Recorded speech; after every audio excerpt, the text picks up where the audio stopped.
Les anges chanceliers. Yeah. Le mystère des anges chanceliers. Le mystère des anges chanceliers. Le mystère des anges chanceliers.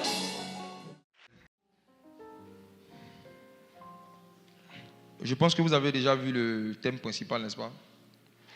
Prier ou mourir a été le premier sujet l'année passée qui avait secoué un peu des gens. Il y a quelques jeudis, j'ai fait jeûner ou mourir. Aujourd'hui, c'est méditer ou mourir. Je veux que vous ne mourrez pas. C'est pourquoi j'insiste sur ce genre de sujet. Je prie et je demande à Dieu de toujours nous donner quelque chose à faire pour ne pas qu'on meure. Il faut qu'on reste vivant jusqu'au retour de Jésus. Jésus ne va pas venir enlever des gens qui sont dans un état de mort spirituelle. Il n'est pas le Dieu des morts, il est le Dieu des vivants. Méditer ou mourir, pourquoi le sujet? J'explique d'abord pourquoi le sujet. Et après, je vais donner le verset duquel j'ai tiré ce sujet. Le sujet parce que je me rends de plus en plus compte, en échangeant avec les gens individuellement, en écoutant même des gens qui sont censés être des enseignants ou des prédicateurs, que Satan, à travers les réseaux sociaux surtout, à travers les réseaux sociaux, est vraiment en train de fabriquer une génération de chrétiens, de disciples, même de prédicateurs, qui ne méditent pas régulièrement la Bible. Et c'est vrai que je vais parler à tout chrétien en griffe lambda, mais je vais plus parler à ceux qui travaillent à la prédication, à l'enseignement. Vous allez vous rendre compte, en m'écoutant, sûrement certains parmi vous, que vous ne méditez pas. Vous ne méditez pas, vous préparez les exposés. Exposés. La preuve, c'est que vous ne pouvez pas vous détacher de votre feuille. La preuve, c'est que certains parmi vous, quand on vous programme dans certains endroits pour prêcher, vous le lisez. C'est lecture suivie, ce n'est plus la prédication. Il y a une génération qui s'est levée, qui est en vogue même actuellement parmi les chantres, qui sont vides de la parole mais remplis de sonorités musicales. Une génération de prédicateurs qui sont vides de la parole mais remplis de cris et d'élévation de voix. Il y a même des voix de prédicateurs. L'esprit. Alléluia. Hey.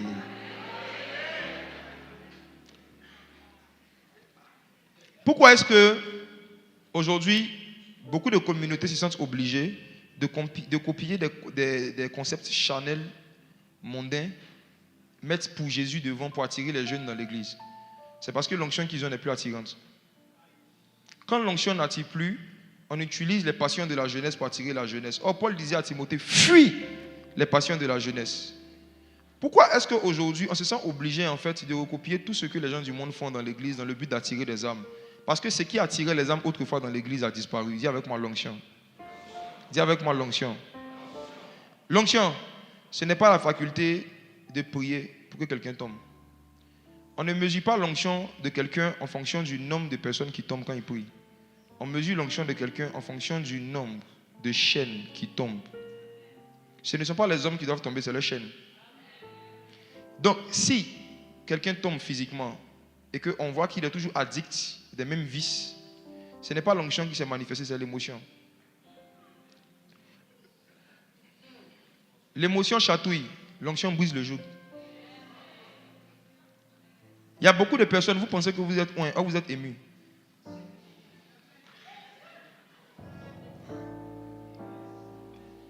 Une fausse vie de méditation provoque de fausses onctions et de fausses manifestations.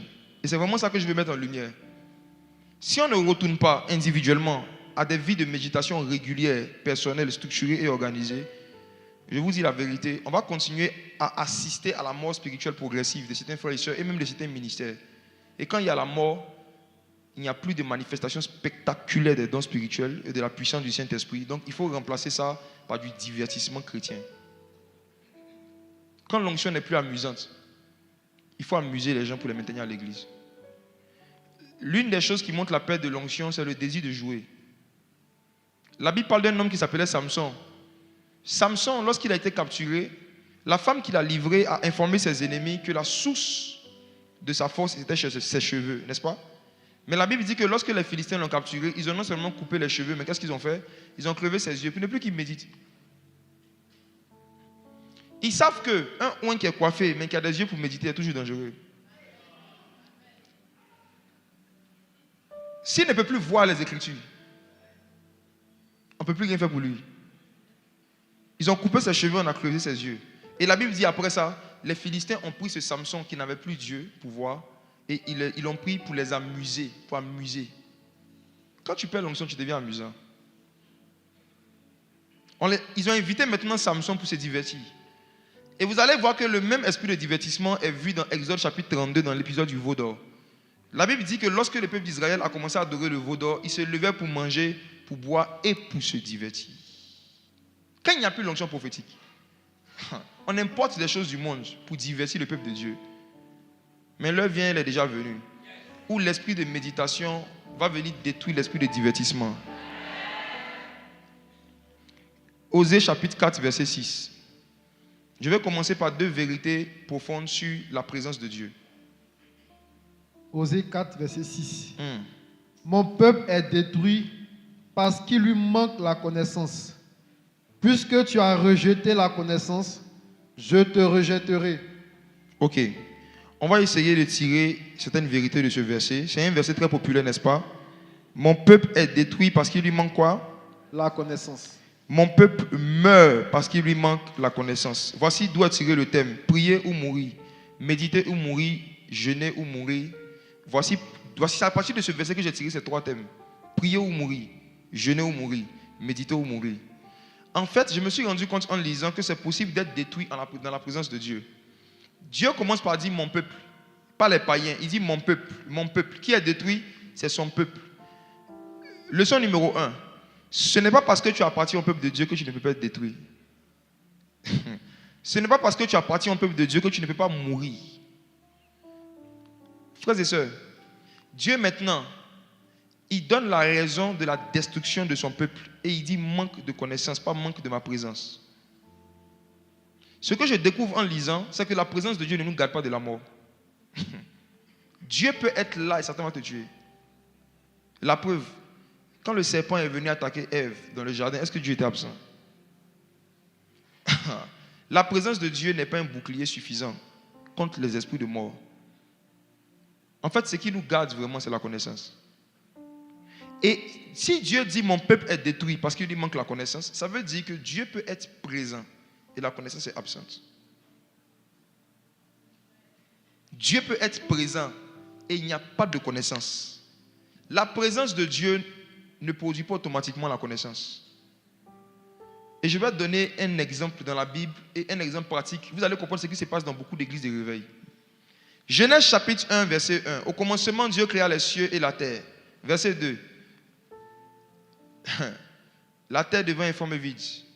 L'Esprit de Dieu se mouvait au-dessus des cieux. Je suis en train de citer le verset, il n'y a pas de problème. L'Esprit de Dieu se mouvait au-dessus des cieux. Des eaux, pardon. Ok. Elle dit c'est quelle version ça? Ok. L'Esprit de Dieu se mouvait au-dessus des eaux et les ténèbres étaient à la surface de l'abîme, pas de la terre. C'est ce qui est écrit, n'est-ce pas? Les ténèbres étaient à la surface de la terre. Regardez dans ce verset, il y a 2 présences. Il y a la présence de l'Esprit et la présence des ténèbres. L'Esprit est là, mais il y a quand même les ténèbres. La lumière est venue au verset 3. Parce que le Saint-Esprit n'est pas la lumière du monde. Le Saint-Esprit peut être présent et tu vis dans les ténèbres. Tu peux être baptisé du Saint-Esprit, mais tu es toujours dans les ténèbres. Voici un exemple. L'Esprit de Dieu peut se mouvoir puissamment dans une église. Mais le niveau d'ignorance, le niveau de ténèbres qu'il y a dans la vie des gens fait que leur vie est informe et vide. Ce n'est pas le mouvement de l'Esprit qui change la forme des gens et qui remplit le vide des gens. C'est le mouvement de la lumière. Je reprends. Genèse 1, verset 2. N'est-ce pas que le Saint-Esprit est présent, oui ou non? Il est présent, n'est-ce pas? Mais est-ce que sa présence a suffi pour changer la forme de la terre? Malgré qu'il était présent, malgré qu'il se mouvait, la terre était informe et vide. C'est la raison pour laquelle, malgré que des gens parlent en langue, tombent sous l'onction régulièrement, quand ils sortent en dehors du dimanche, leur vie sociale est informe et vide. Vie de mariage, informe et vide. Vie professionnelle, informe et vide. Vie financière, on n'en parle pas. Informe et effrayant. Mais pourtant, l'Esprit de Dieu se meut. Nous sommes dans une saison où nous ne devons pas chercher le mouvement du Saint-Esprit parce qu'il est déjà là. On doit chercher la lumière. Et la lumière, c'est la connaissance. Dieu dit que la connaissance soit, que la lumière soit, que la connaissance se manifeste. Je l'ai dit et je ne le dirai jamais assez. La lumière dont on parle dans Genèse chapitre 1 au 3e verset, ce n'est pas le soleil. Parce que le soleil a été créé plus de 15 versets plus tard, le 4e jour. Là, nous sommes le premier jour. Il y avait une lumière qui éclairait la terre. Ce n'était pas la lumière du soleil, c'était la lumière de l'enseignement. Ce qui s'est passé littéralement, c'est que Dieu, voyant que la terre était informe et vide, et qu'il y avait le Saint-Esprit qui se mouvait, malgré le mouvement de l'Esprit, il y avait toujours un vide. Parce que, je ne sais pas pourquoi j'ai envie de parler de ça. En fait, il peut y avoir un mouvement du Saint-Esprit sans que les gens ne soient remplis du Saint-Esprit. L'Esprit de Dieu se mouvait, mais il ne remplissait pas la terre. Il se mouvait, mais il y avait toujours un vide. Il peut arriver qu'il y ait des programmes où on prie, l'onction se manifeste. À cause de l'onction, des gens tombent, mais ils ne sont pas remplis. C'est un mouvement, ce n'est pas un remplissage. Il peut arriver qu'il y ait un fort mouvement de l'esprit, mais quand tu te réveilles, tu te sens vide. Tu as tombé pour rien en fait.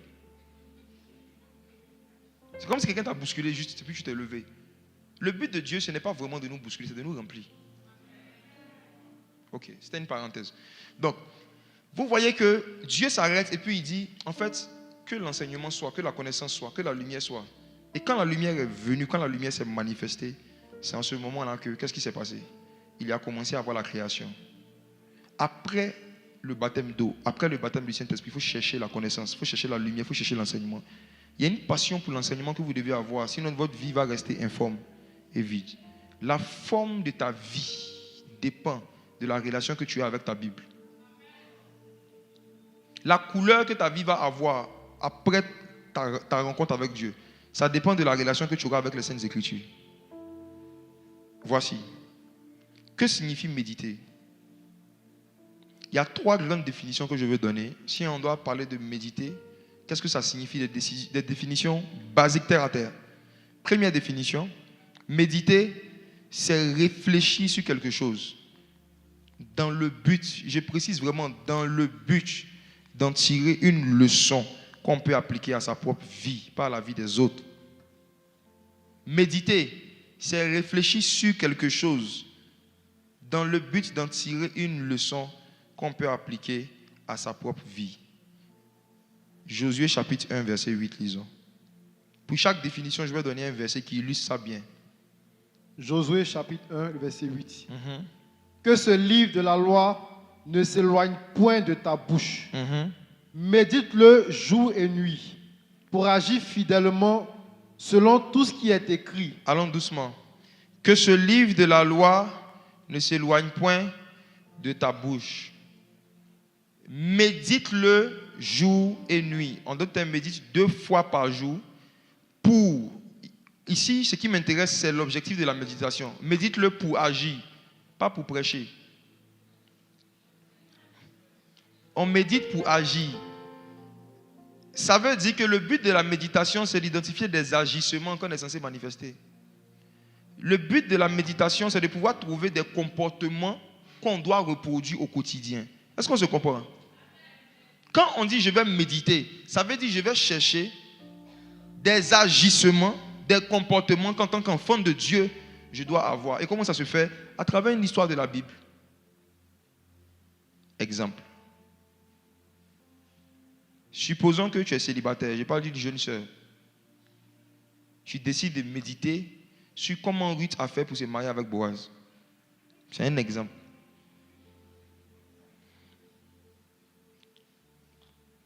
Tu décides donc de lire la vie de Ruth pour voir comment est-ce qu'elle a agi. Pour que toi aussi tu puisses agir fidèlement selon ce qui est écrit. Ruth n'est pas allée draguer Boaz. Elle n'est pas allée voir le frère Boaz pour lui dire « Tu es frère, Dieu m'a dit que tu es mon mari. » Ce que Ruth a fait, c'est qu'elle est venue travailler dans le champ de Boaz. Parce que Ruth a compris que vouloir se marier, c'est vouloir devenir une aide.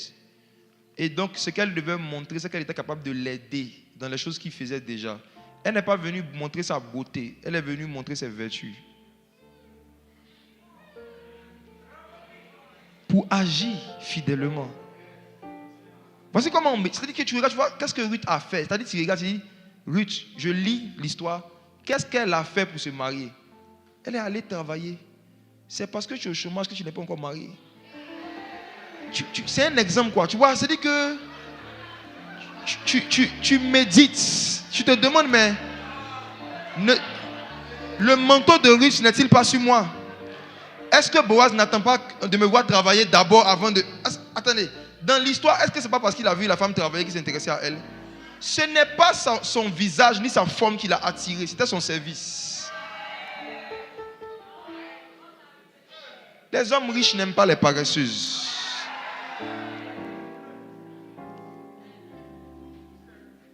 C'est un exemple de méditation. C'est-à-dire que tu lis l'histoire et tu regardes comment elle a agi et toi aussi tu décides d'agir fidèlement selon ce qui est écrit. Le but de la méditation, c'est d'identifier des agissements, des comportements de certaines personnes qui ont marché avec Dieu avant nous, dans le but de reproduire ce comportement. Si tu comprends la méditation comme ça, tu ne peux pas être un pasteur qui ne va ouvrir sa Bible que quand il doit prêcher. Là, tu ne médites pas. Tu es en train de faire des recherches et des investigations pour faire un exposé. La méditation, ce n'est pas pour parler aux gens. La méditation, c'est pour s'échanger soi-même. La méditation a pour but de changer nos agissements, nos comportements. Méditer, réfléchir sur une chose dans le but d'en tirer un comportement qu'on doit reproduire. C'est la première définition que je peux donner à la méditation. Donc, si vous comprenez ça, vous voyez qu'on peut méditer la parole de Dieu, même pas que. On peut méditer même sur des événements de la vie. La méditation ne se limite pas à la Bible, ça se limite à tous les faits de la vie, sur tous les malheurs qui arrivent aux gens. Quand Dieu te fait la grâce de voir ou d'entendre le malheur de quelqu'un, ce n'est pas pour te moquer de lui, c'est pour méditer. Quand Dieu t'accorde la grâce d'être témoin de la déchéance de quelqu'un ou de l'échec de quelqu'un, à l'école de la sagesse, c'est l'échec qui a le plus gros coefficient. On tire plus d'enseignements des échecs que des succès. Les gens qui ont échoué ont plus de sagesse à transférer que les gens qui ont réussi. Oui. C'est pourquoi vous allez voir que Moïse, qui avait pour mission de pouvoir faire rentrer les enfants d'Israël à Canaan, initialement, il a échoué parce qu'il avait désobéi à Dieu vers la fin. Mais la Bible dit qu'avant de mourir, Moïse a imposé les mains à Josué et Josué fut rempli de l'esprit de sagesse. Un homme qui, la première fois que Dieu l'a rencontré, n'a pas eu la sagesse de circoncire le prépuce de son fils. C'est une femme qui a fait ça pour lui. Il n'a pas pensé à ça. Un homme qui, lorsqu'il a commencé son ministère, il a répudié sa femme qu'il avait sauvée de la mort en circoncisant le prépuce de son fils. Il allait prendre une femme africaine. Un homme qui, pour gérer le peuple, il était le seul qui parlait avec des milliers de personnes du matin au soir. C'est quelqu'un qui est venu lui dire que ton organisation est mauvaise. Donc, il manquait de sagesse dans l'organisation. Un homme à qui Dieu a dit de parler à un rocher. Mais dans sa colère, il a pris un bâton, il a frappé le rocher. Un homme qui a démontré à plusieurs fois qu'il a manqué de sagesse. À la fin de sa vie, c'est lui qui transfère l'esprit de sagesse. Moïse était le mieux placé pour transférer la sagesse à Josué. Pourquoi? Parce que c'est lui qui avait fait le plus d'erreurs. C'est pourquoi ne méprisez pas vos parents. Ne méprisez pas les pasteurs qui ont échoué. Ne méprisez pas les prophètes qui ont bien commencé, qui ont mal fini. Leurs histoires, leur vie et leurs témoignages ont parfois plus de sagesse qui nous concernent que ceux et celles qui se présentent toujours comme des super-héros qui n'ont jamais échoué. Méfiez-vous des témoignages de succès où il n'y a aucun témoignage d'échec à l'intérieur. Faites attention, ça fait peur. La seule personne qui a eu un parcours sans faute, c'est Jésus. Toute personne qui se présente en rendant son parcours sans parler de ses fautes, c'est Jésus-fille.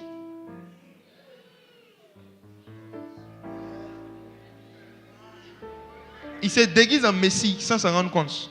Et Jésus a dit de faire attention que dans les derniers jours, il y a des faux Messies qui vont venir, des faux Christ. Les faux Christ, ce n'est pas forcément les gens comme Kakou Philippe. Les faux Christ, les faux Christ là, s'il y a son enfant ici, il m'excuse, il a dit ça comme ça. Les faux Christ, c'est des faux modèles.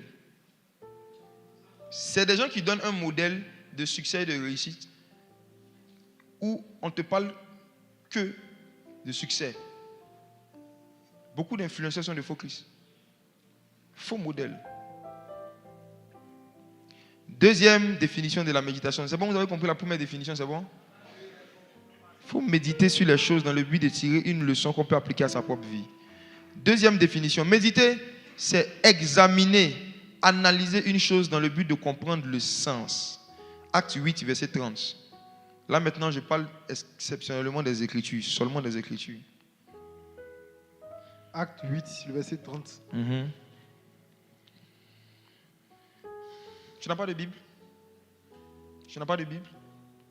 Ok. Quand on donne un verset, prenez vos Bibles, lisez. Acte chapitre 8, verset 30. Philippe accourut et entendit l'Éthiopien qui lisait le prophète Ésaïe.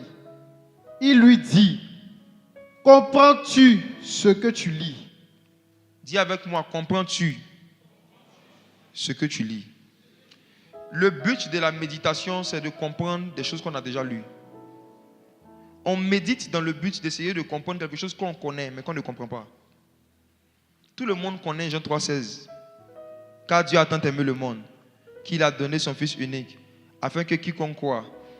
Ça, tu connais, mais est-ce que tu comprends? Comment on fait pour savoir qu'on comprend un verset? Tu comprends un verset lorsque tu es capable d'en faire sortir 7 messages différents.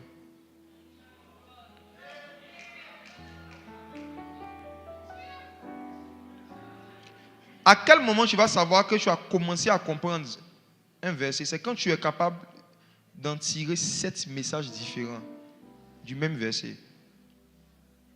Parce que l'Esprit de Dieu est un. Mais lorsque Jean l'a vu au ciel, il a vu les 7 esprits de Dieu. Derrière un esprit, il y a 7 esprits. Derrière un verset, il y a 7 compréhensions.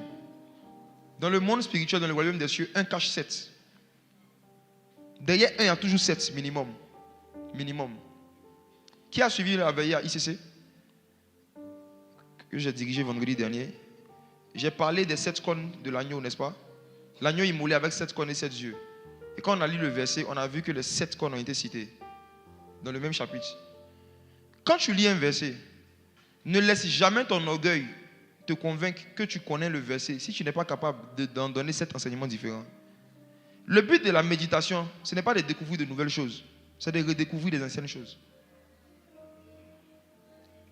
Le but de la méditation, c'est de chercher la compréhension de ce que tu lis, ce que tu as l'habitude de lire, mais chercher des niveaux de compréhension plus profonds. Minimum 7. Je dis minimum. Ça cache l'orgueil de quelqu'un. Hein. Après ce que j'ai dit, tu connais Jean 3,16? Comprends-tu ce que tu lis? Jean 3,16. Celui qui n'est pas capable d'en tirer 7 messages différents doit encore méditer.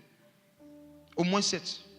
Parfois, ça peut aller à 24. D'autres, il y a des versets, un verset, les psaumes comme ça de David, très profonds. Un seul psaume peut cacher 100 révélations.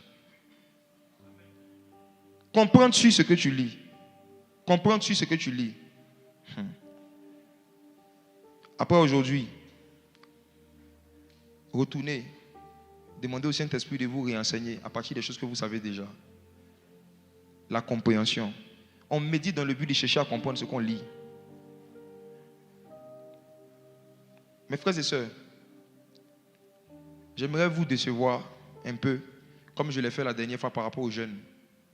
J'ai apporté dans le corps de Christ une sainte déception sur la définition du jeûne d'Esther. Ça m'a valu même beaucoup de challenges sur TikTok. Les gens commencent à rigoler mes vidéos. Mais personne ne peut contredire parce que c'est écrit, ce n'est pas des interprétations personnelles. Permettez-moi d'apporter encore une déception par rapport au jeûne de Daniel.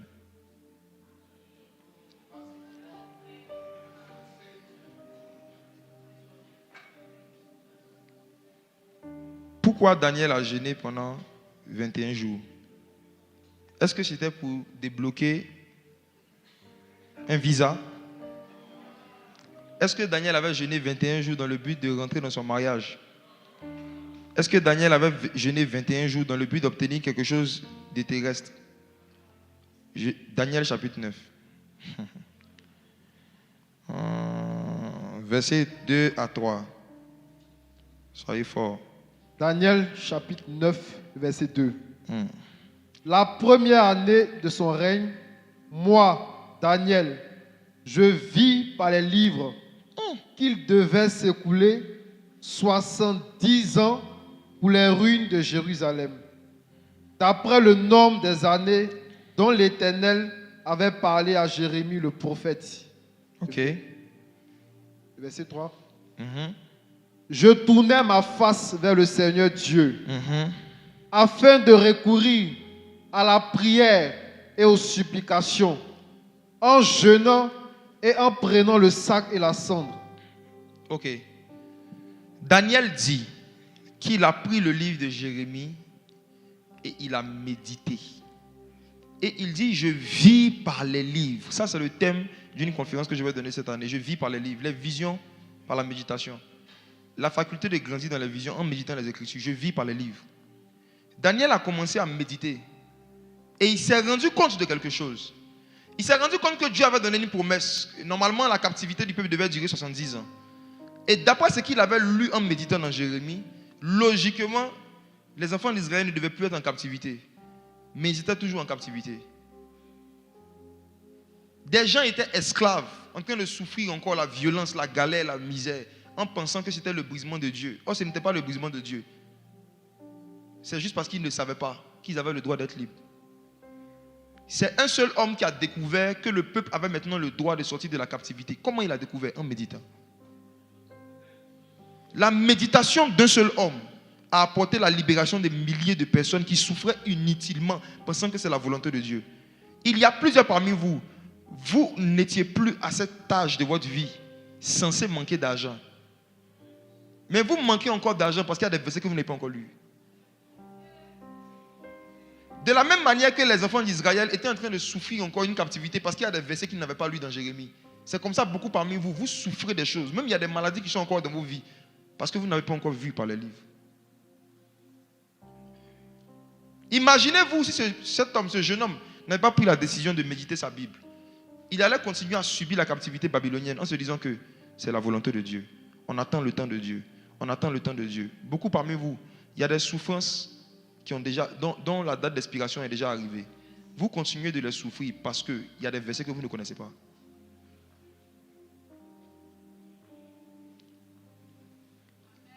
Le fait de ne pas méditer peut te faire mourir avant le temps de Dieu. Quand Daniel a vu, en lisant, que cette captivité n'était plus normale, il a décidé maintenant de jeûner et de prier. Dans quel but? Daniel chapitre 10. Verset 8. Daniel chapitre 10, le verset 8. Je restais seul et je vis cette grande vision. Les forces me manquèrent, mon visage changea de couleur et fut décomposé. Et je perdis toute vigueur. J'entendis le son de ses paroles. Et comme j'entendais le son de ses paroles, je tombais frappé d'étourdissement, la face contre terre. Et voici, une main me toucha et secoua mes genoux et mes mains. Puis il me dit, Daniel, homme bien-aimé, sois attentif aux paroles que je vais te dire et tiens-toi debout à la place où tu es, car je suis maintenant envoyé vers toi. Lorsqu'il m'eut ainsi parlé, je me tins debout en tremblant. Verset 12.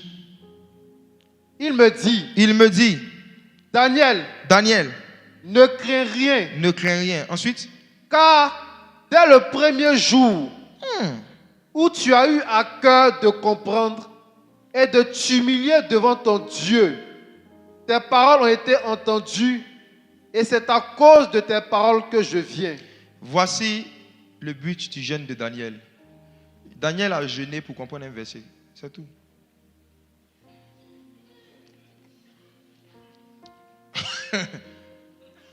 Il avait lu dans les livres de Jérémie que la captivité était finie. Mais si la captivité est finie selon la prophétie, si le temps de la prophétie est passé, pourquoi on est encore captif? Je jeûne et je prie pour que Dieu m'explique pourquoi malgré ce qui est écrit, ma vie ne correspond pas à ce que je lis dans ma Bible. Pourquoi est-ce qu'il y a une contradiction entre ce que je lis et ce que je vis? Il a décidé de jeûner pour comprendre. Et il ne s'est pas dit qu'il va jeûner 21 jours. Il s'est dit qu'il va jeûner jusqu'à ce qu'il comprenne. Et c'est parce que c'est le 21e jour qu'un ange est venu lui faire comprendre qu'il a arrêté de jeûner 21 jours. Le jeûne de Daniel Si quelqu'un veut le faire aujourd'hui, il doit le faire parce qu'il y a un verset qu'il a lu et qu'il ne vit pas. Il y a des promesses de Dieu qu'il lit mais qui ne sont pas dans sa vie. Pourquoi? Et tu décides de jeûner, de prier jusqu'à ce que Dieu te fasse comprendre. Pourquoi est-ce que tu es censé être libre mais tu es encore captif à Babylone? Et l'ange est venu, l'ange a confirmé ça. Il dit, depuis le premier jour où tu as eu à cœur de faire quoi? De comprendre. Pas où tu as eu à cœur de jeûner. Tu as eu à cœur de comprendre. Est-ce que tu as à cœur de comprendre ta Bible? Est-ce que tu as à cœur de comprendre? Je me demandais pourquoi est-ce que les visitations angéliques sont devenues rares dans l'église moderne. Au point où c'est comme un événement. Au point où quand tu en parles même du haut d'un pupitre, certains prédicateurs se sentent offusqués. Ils disent que tu es orgueilleux. Tu es orgueilleux de dire que Dieu a envoyé un ange pour te visiter. Pourtant, qui sont les anges? La Bible les appelle les fils de Dieu. C'est comme si j'ai mon frère qui s'appelle Franck. Et je vous dis que Franck est venu me voir. Il dit, je suis orgueilleux. Je t'explique qu'un de mes frères est venu me voir. Je suis orgueilleux.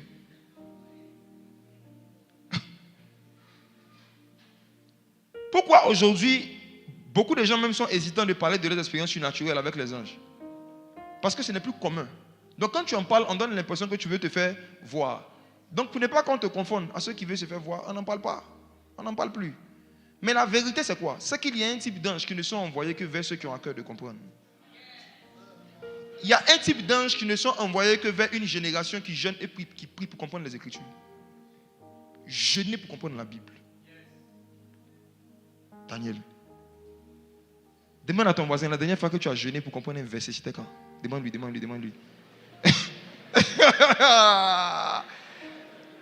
Demande-lui, la dernière fois que tu as jeûné pour comprendre, c'était quand? Comprendre un verset. Si tu décides de faire le jeûne de Daniel, c'est que tu décides de jeûner pour comprendre. Il n'y a des révélations que Dieu ne donne qu'à des gens qui ont un ventre vide.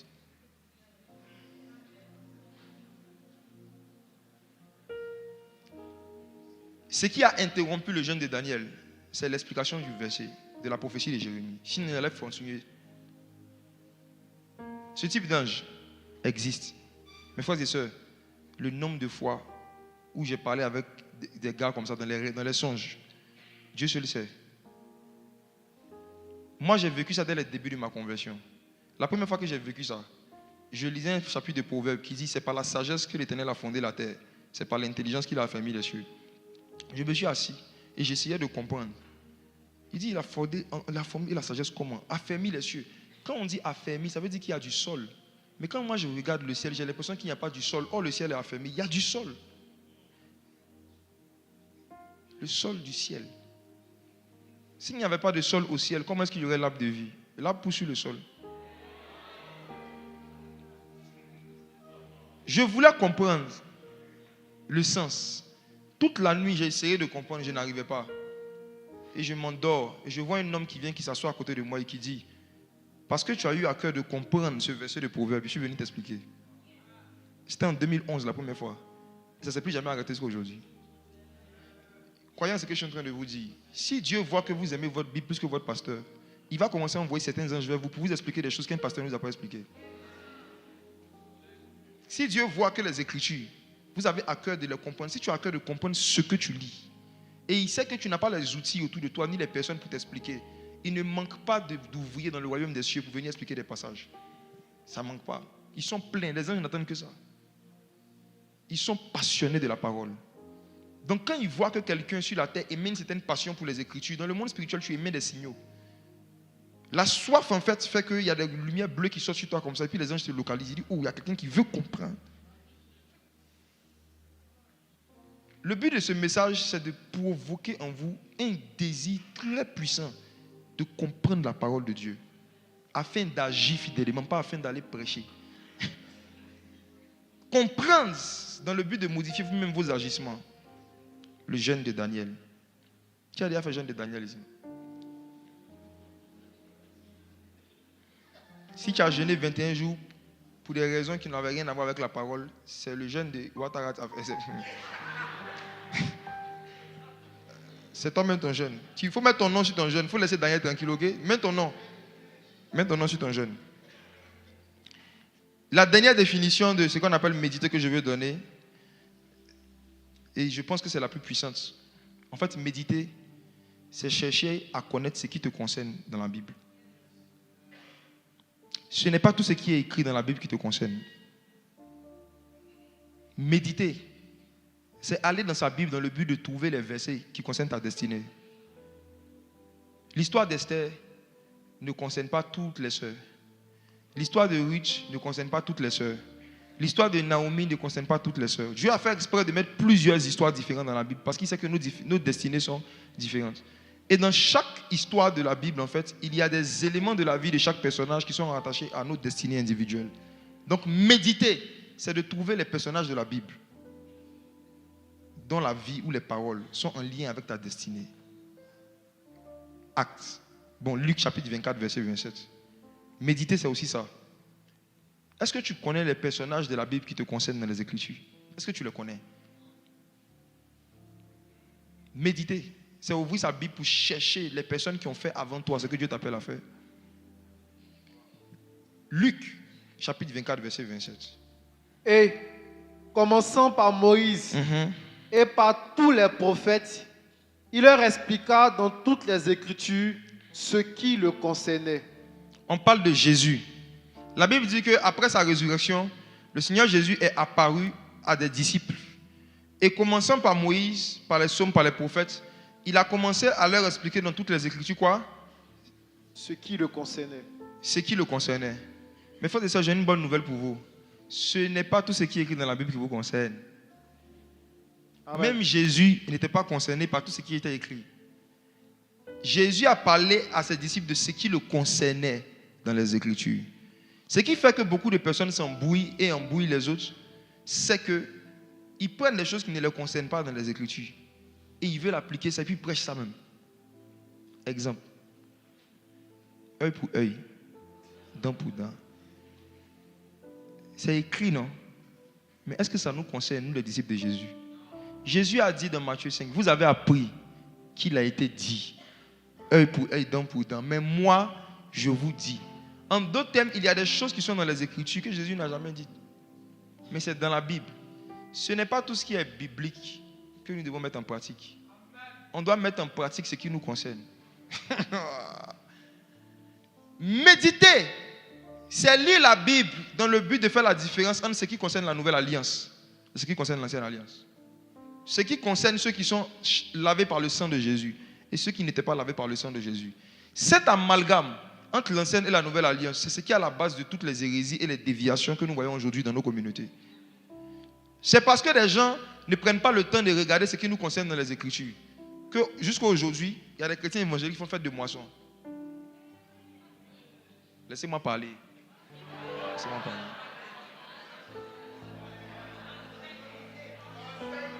Toi, tu es bêté, tu n'es pas juif, tu fais fête de moisson. Est-ce que tu t'es déjà assis, tu as pris ta Bible pour lire la fête de moisson, c'était quoi? Qui sont ceux qui faisaient la fête de moisson et pourquoi on la faisait? Est-ce que ces fêtes-là nous concernent dans les Écritures?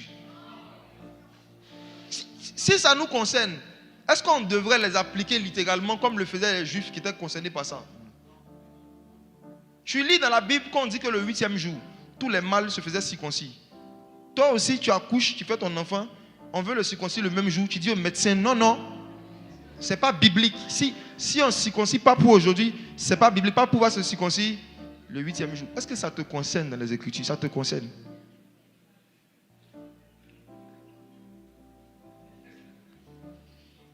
Est-ce que tu connais ce qui te concerne dans les Écritures?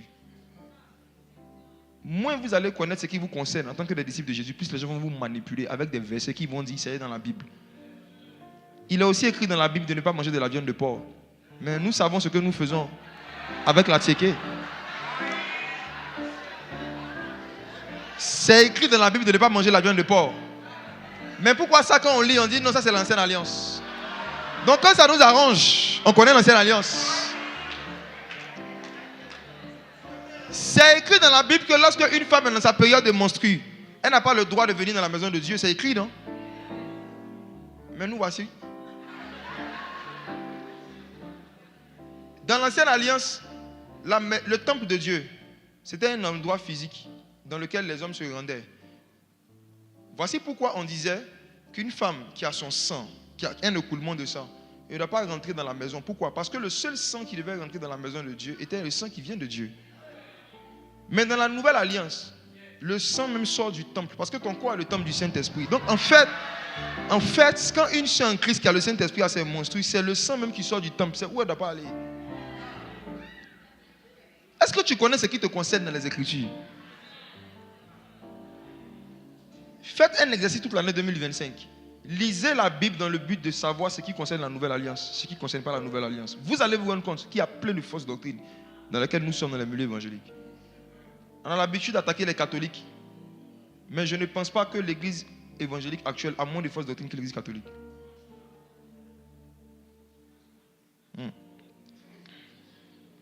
Pourquoi vois-tu la paille qui est dans l'œil de ton frère et tu ne vois pas la poutre qui est dans ton œil? Nous-mêmes, on fait tellement de choses, on tolère tellement de choses qui n'ont rien à voir avec la nouvelle alliance. Mais pour ne pas créer la guerre dans le corps, on n'en parle pas. Mais quand toi-même tu médites, que tes yeux s'ouvrent, tu vois que on fait des choses qui ne nous concernent pas dans les Écritures. Méditer, c'est chercher ce qui te concerne. Si on prend les textes et qu'on commence à méditer sérieusement, chacun d'entre nous, il y a beaucoup de choses qu'on va arrêter de faire seul. Tout seul.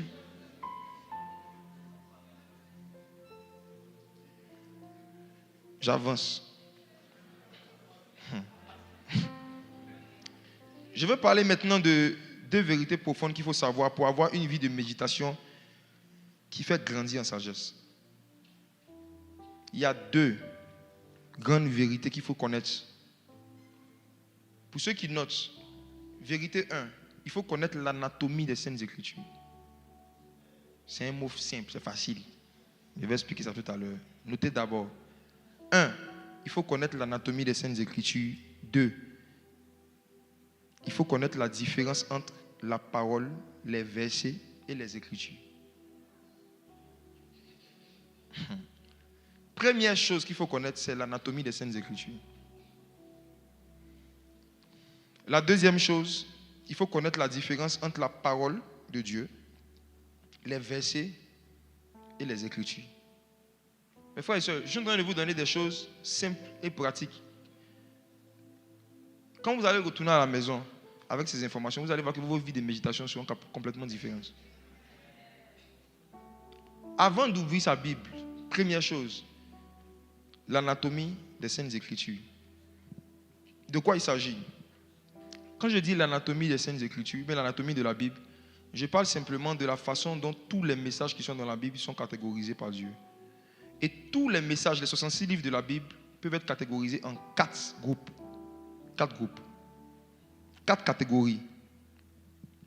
Pour ceux qui veulent noter facilement, écrivez les 4 P du Saint-Esprit. Les 4 P. Mes gars du marketing, on se comprend. Les 66 livres de la Bible peuvent être regroupés en 4 P. Premier, les principes. Deuxième, les promesses. Troisième, les punitions. Quatrième, les prophéties. Je reprends.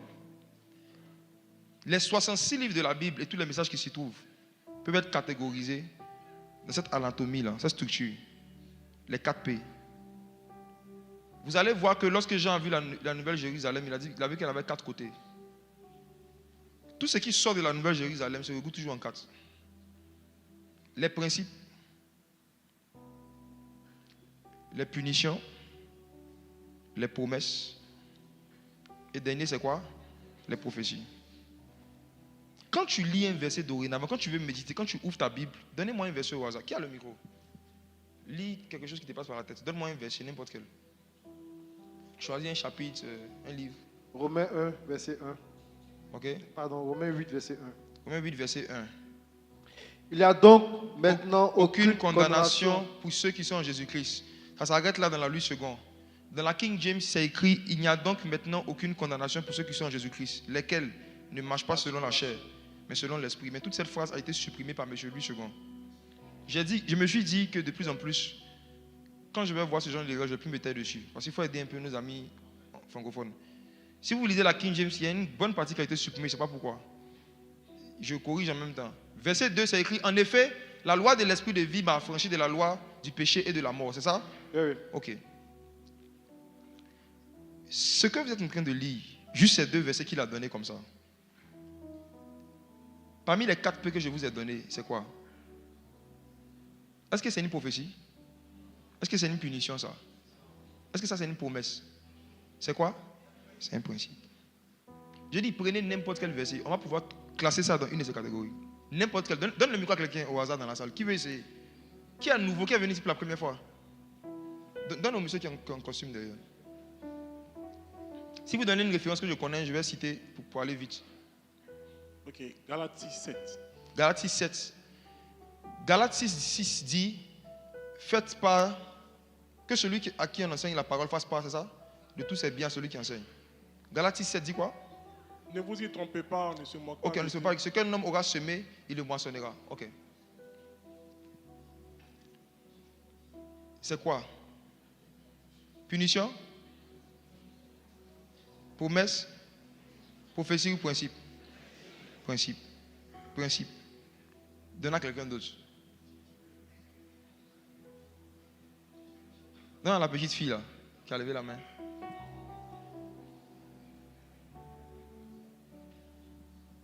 « 1 Thessaloniciens 5, 17. 1 Thessaloniciens 5, 17. Priez sans cesse.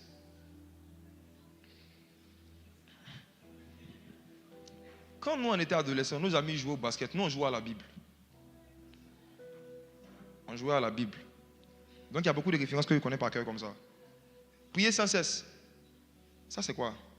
Un principe. Bon, jusque-là, tous les exemples qui sont donnés, c'est que des principes. Si quelqu'un a compris un peu le principe, est-ce qu'il peut donner un verset qui est soit une punition, une prophétie ou une promesse? Non, je veux donner la parole à les gens qui sont venus pour la première fois. Ou... Bon, il y a une main. Mon gars, il y a une main à côté de toi. Donne-moi la référence seulement. Je vais m'exercer aussi à voir s'il connaît le verset. Psaume 138, verset 8. Folie. Folie. Le Seigneur finira ce qu'il a commencé pour moi. Seigneur, ton amour est pour moi et pour toujours. N'abandonne pas ceux que tes mains ont formés. L'Éternel finira ce qu'il a commencé pour moi. Finira. Quand vous voyez le futur, c'est une promesse. Parfois, dans un verset, il peut y avoir les 4. Dans un verset, vous pouvez trouver une promesse, un principe. Mais la particularité des promesses, c'est toujours au futur. Toujours au futur. Pareil pour les prophéties aussi. Comme ça, vous allez vous retrouver. Quand Dieu dit dans Joël 2, verset 28, dans les derniers jours, je répandrai mon esprit sur toute chair. C'est une prophétie, c'est une promesse en même temps. Vous comprenez? Donc, je m'arrête là pour gagner du temps. Vous allez voir que, dorénavant, quand vous lisez un verset ou une histoire de la Bible, avant quoi que ce soit, posez-vous cette question. À quoi est-ce que j'ai affaire quand je lis? Principe, promesse, punition, prophétie. Maintenant, j'explique ce que c'est. C'est quoi un principe? Un principe, c'est une loi que Dieu lui-même pratique. Un principe, c'est une loi que Dieu lui-même pratique et qui reflète sa mentalité et son caractère. C'est une loi. Ça n'a rien à voir avec la loi de Moïse ni la grâce. C'est une loi que Dieu pratiquait avant la loi, que Dieu pratiquait sous la loi, que Dieu lui-même pratiquait pendant la grâce et que Dieu va toujours pratiquer. C'est une loi éternelle, un principe. C'est quelque chose que Dieu lui-même il fait et qui reflète la façon dont il raisonne, sa mentalité, son caractère, et que les hommes aussi doivent pratiquer sur la terre pour vivre les bénédictions du ciel. Je réponds. Je vais mettre ces notes-là à disposition. La première fois que je vais faire ça, j'ai structuré mon message de sorte que ceux qui publient, je ne sais pas qui, Dorian à Kinshasa, des gens souvent qui publient les résumés des enseignements, je vais donner ça. Je veux vraiment que le maximum de personnes aient accès à ça. Ce n'est pas une connaissance cachée. Il faut qu'on ait tous des vies de méditation sérieuses. Un principe, c'est une loi que Dieu lui-même pratique, qui reflète sa mentalité et son caractère, et que l'homme doit aussi pratiquer pour vivre sur la terre les choses du ciel. Exemple, l'offrande. Vous savez, il n'y a pas quelqu'un parmi nous ici qui va faire plus d'offrandes que Dieu. Il n'y a pas quelqu'un qui pratique l'offrande plus que lui. Dieu donne. C'est sa nature, c'est sa mentalité, c'est son caractère. Il donne. Dieu donne. Il donne. Il donne. Et Dieu est tellement puissant dans les dons que pour rester le plus grand donateur de tous les temps, il a établi une loi. La loi qu'il a établie pour nous sur la terre, pour faire la différence entre nous, notre façon de donner et lui, c'est que pour nous, il a dit, un homme ne peut donner que ce qu'il a. Nous, dans notre façon de donner, on est limité à ce qu'on a. Mais Dieu peut donner ce qu'il n'a pas. Un homme ne peut donner que ce qu'il a. Mais Dieu est le seul qui peut donner ce qu'il n'a pas. Exemple. J'ai dit, quand Dieu dit dans Deutéronome aux enfants d'Israël que si vous ne pratiquez pas la loi, voici les maladies qui vont s'attacher à vous. Les malédictions, vous connaissez, n'est-ce pas, l'ulcère, les punitions. Je vais vous poser une question. Est-ce que Dieu est malade? Est-ce que Dieu a la maladie? Mais est-ce que Dieu peut pas rendre quelqu'un malade? Il peut te donner ce qu'il n'a pas. Dieu peut nous donner quelque chose qu'il n'a pas. La preuve, il nous a créé, il nous a donné des sexes. Il n'en a pas. Dieu nous a donné beaucoup de choses que lui n'a pas.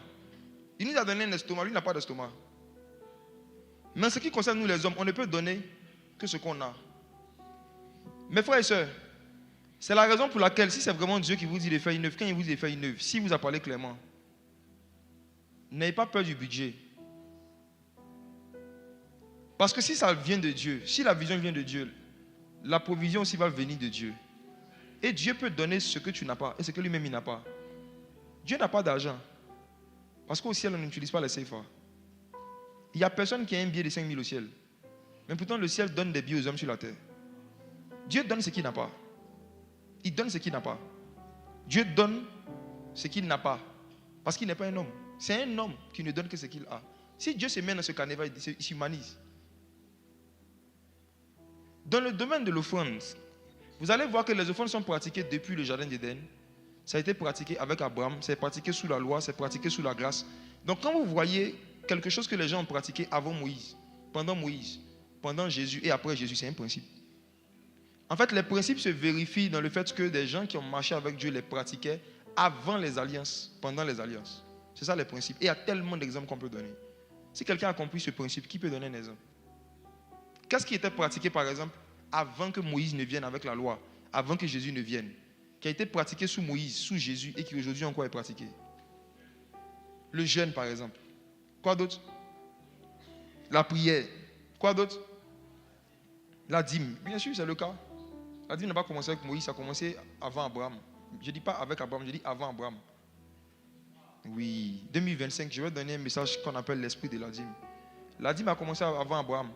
La dîme est basée en fait sur la loi du binaire, 1-0. C'est cette loi-là qui soutient tout le système informatique. Bon, on en reparlera une autre fois. Quand Jésus dit je suis le premier, je suis le dernier, je suis 1, je suis 0. Oui. C'est un principe spirituel, éternel. Abraham est venu sur la terre, il a découvert. Et il a utilisé ça pour honorer Melchisédek. D'autres personnes ont fait après lui.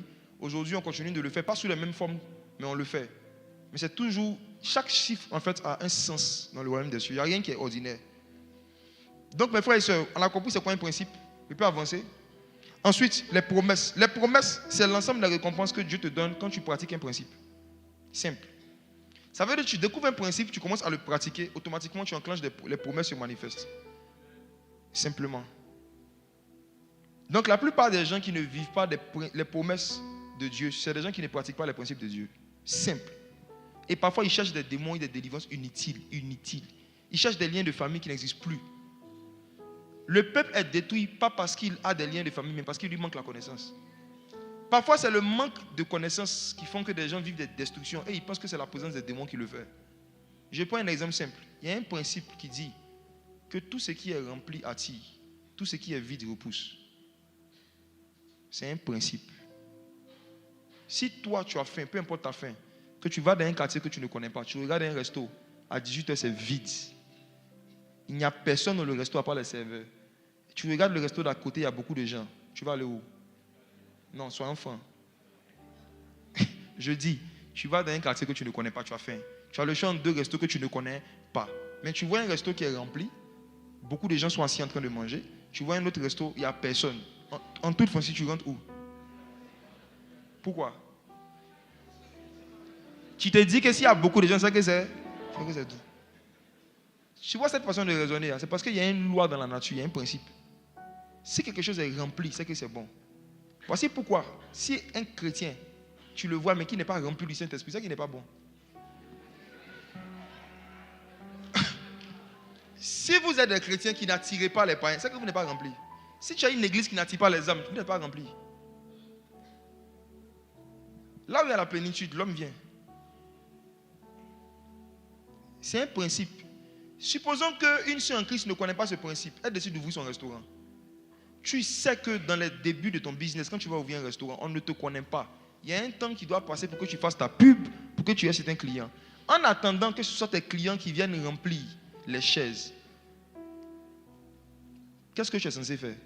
Tu dois inviter tes amis, inviter des personnes qui seront là chaque soir, qui vont remplir le coin jusqu'à ce que les clients viennent et qu'il y ait maintenant une plénitude naturelle. Tu ne fais pas ça. Hein?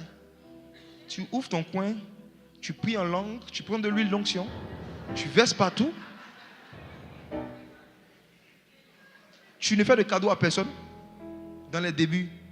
Et tu t'attends à ce que le restaurant se remplisse par l'onction du Saint-Esprit.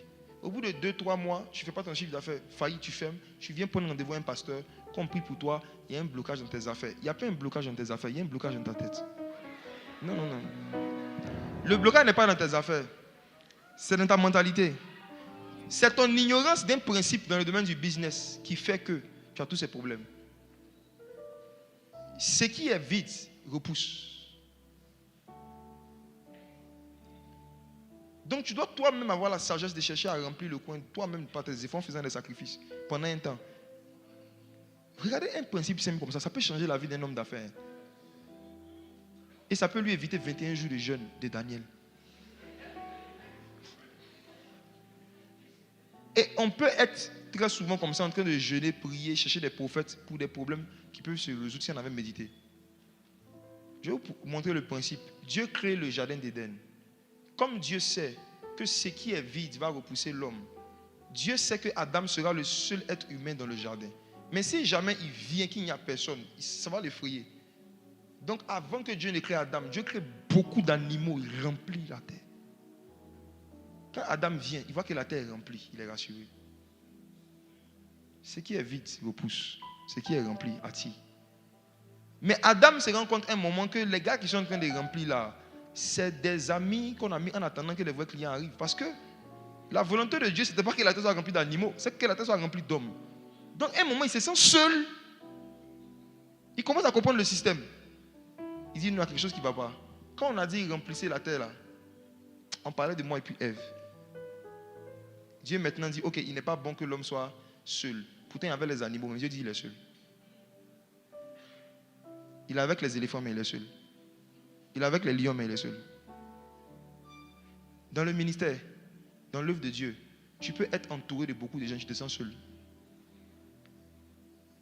Tu peux être entouré de beaucoup de gens, tu te sens seul, comme Adam, entouré de beaucoup de lions, de singes, de girafes, mais il se sent seul.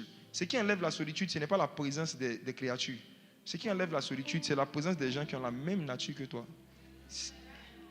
Ce qui fait que tu ne te sens pas seul, c'est quand tu vois des gens qui sont faits à ton image et à ta ressemblance, qui voient les choses comme toi, qui pensent comme toi. C'est ça qui fait que tu ne te sens pas seul.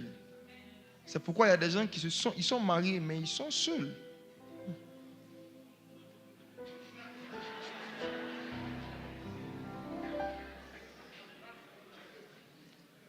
Bon, c'était une parenthèse. Le but des fiançailles, c'est de travailler à devenir à la même image, à la même ressemblance. Les gens n'ont pas pris le temps de passer cette étape. Ils se sont rencontrés lundi, ils se sont mariés mercredi. Ils arrivent maintenant là-bas, ils voient qu'ils n'ont pas la même nature. Chacun se sent seul. C'était une parenthèse. Après les promesses, c'est quoi? C'est quand tu pratiques les principes, c'est la récompense attachée à la pratique des principes. Mais quand tu désobéis aux principes, qu'est-ce qui arrive? Les punitions. C'est comme ça la parole de Dieu, les punitions. Maintenant, il y a des choses que Dieu veut faire qu'il n'a pas encore fait, c'est ce qu'on appelle les prophéties. C'est l'ensemble des événements qui doivent arriver sur la terre, auxquels les humains doivent se préparer, soit pour les expérimenter, soit pour les éviter. il y a deux catégories de prophéties. Il y a des prophéties pour lesquelles on doit se préparer à les vivre, comme Joël 2, 28. Je répandrai mon esprit sur toute chair. Les jeunes gens prophétiseront. On aime cette promesse, on aime cette prophétie et on se prépare pour vivre, c'est la gloire à Dieu. Mais il y a des prophéties du genre, lorsque le Fils de l'homme va revenir, 2 personnes seront couchées dans un lit. Un sera pris, l'autre sera laissé. Prophétie ça, on se prépare pour éviter. Tu te prépares pour que la personne qui soit laissée, ce ne sera pas toi en tout cas. Voilà. Il y a des prophéties que Dieu nous donne pour qu'on vive un style de vie qui va nous permettre de les éviter. Ça concerne notamment les jugements qui doivent arriver sur la terre. Et c'est très important de les connaître. C'est très important de les connaître. La connaissance des jugements que Dieu a prévu à battre sur les habitants de la terre nous donne un certain style de vie. Ça nous donne une certaine force pour marcher dans la crainte de Dieu. La connaissance des jugements donne la force de craindre Dieu. Donne la force, même si tu arrives de tomber, de ne pas trop te coucher, de ne pas rester au sol. Parce que tu connais ce qui va t'attendre si tu restes au sol. L'ignorance des jugements de Dieu de notre génération, c'est ce qui justifie la légèreté qu'on a. Il y a des jeunes chrétiens qui ont déjà fait 1 an dans les églises, ils n'ont jamais été enseignés sur le jugement d'Armageddon, sur la guerre d'Armageddon, sur le jugement dernier. Ils ne connaissent pas le mot jugement. Ils ne savent rien des jugements et des punitions que Dieu réserve à tous ceux et celles qui vont vivre comme ils veulent. Et on ne veut pas en parler. On ne faut pas effrayer les gens. Il faut leur parler de l'amour. Le verset préféré, c'est ne jugez point. Vous ne serez pas jugés. Si on enlève le jugement même de la société humaine, on ne pourra même plus aller au travail. S'il n'y a plus de prison, le nombre de braquages qui vont augmenter, le nombre de viols. S'il n'y a plus la justice, il y a la déchéance et il y a la destruction. Quand on ne parle pas du jugement de Dieu et de comment est-ce que Dieu punit, Dieu va punir, il va juger ceux et celles qui vivent comme ils veulent. Je vous dis la vérité, c'est la déchéance, la dégradation qui vient. Cet évangile dilué, un Jésus très cool, plus cool que Mamadou Koulibaly. Quand tu ne prêches pas ça, tu deviens ennemi public. On dit que tu effraies les âmes. C'est mieux de prêcher un évangile effrayant plutôt que pour eux de leur prêcher un évangile plaisant qui va leur faire se retrouver dans un enfer effrayant. Quand Jésus prêchait la parole, même si c'est un sujet qui ne concernait pas directement le salut, même ses disciples souvent avaient des réactions, tu voyais que ce n'était pas du jeu. Par rapport au mariage, la première fois que Jésus a fini d'enseigner, la Bible dit, ses disciples ont dit, si telle est la condition de l'homme à l'égard de la femme, mieux vaut pour l'homme et jamais se marier. C'est la conclusion qu'ils ont fait après le premier séminaire que Jésus a donné sur le mariage. Ça veut dire, Jésus enseigne sur le mariage et ça donne envie aux gens de ne pas se marier. Aujourd'hui, quand on enseigne sur le mariage, ça donne envie de se marier. C'est parce qu'on ne dit pas la même chose que Jésus. Quand Jésus a fait son premier séminaire sur le mariage, conférence des couples, première conférence des couples, ses propres disciples ont dit, Seigneur, si c'est comme ça, mieux vaut pour l'homme de ne pas se marier. Principe, les promesses, les punitions, les prophéties. Voici l'anatomie de toute la Bible. Maintenant, je vais dans la partie qui va devenir mielleuse. La différence entre les versets et les Écritures. Est-ce que vous savez qu'il y a une différence?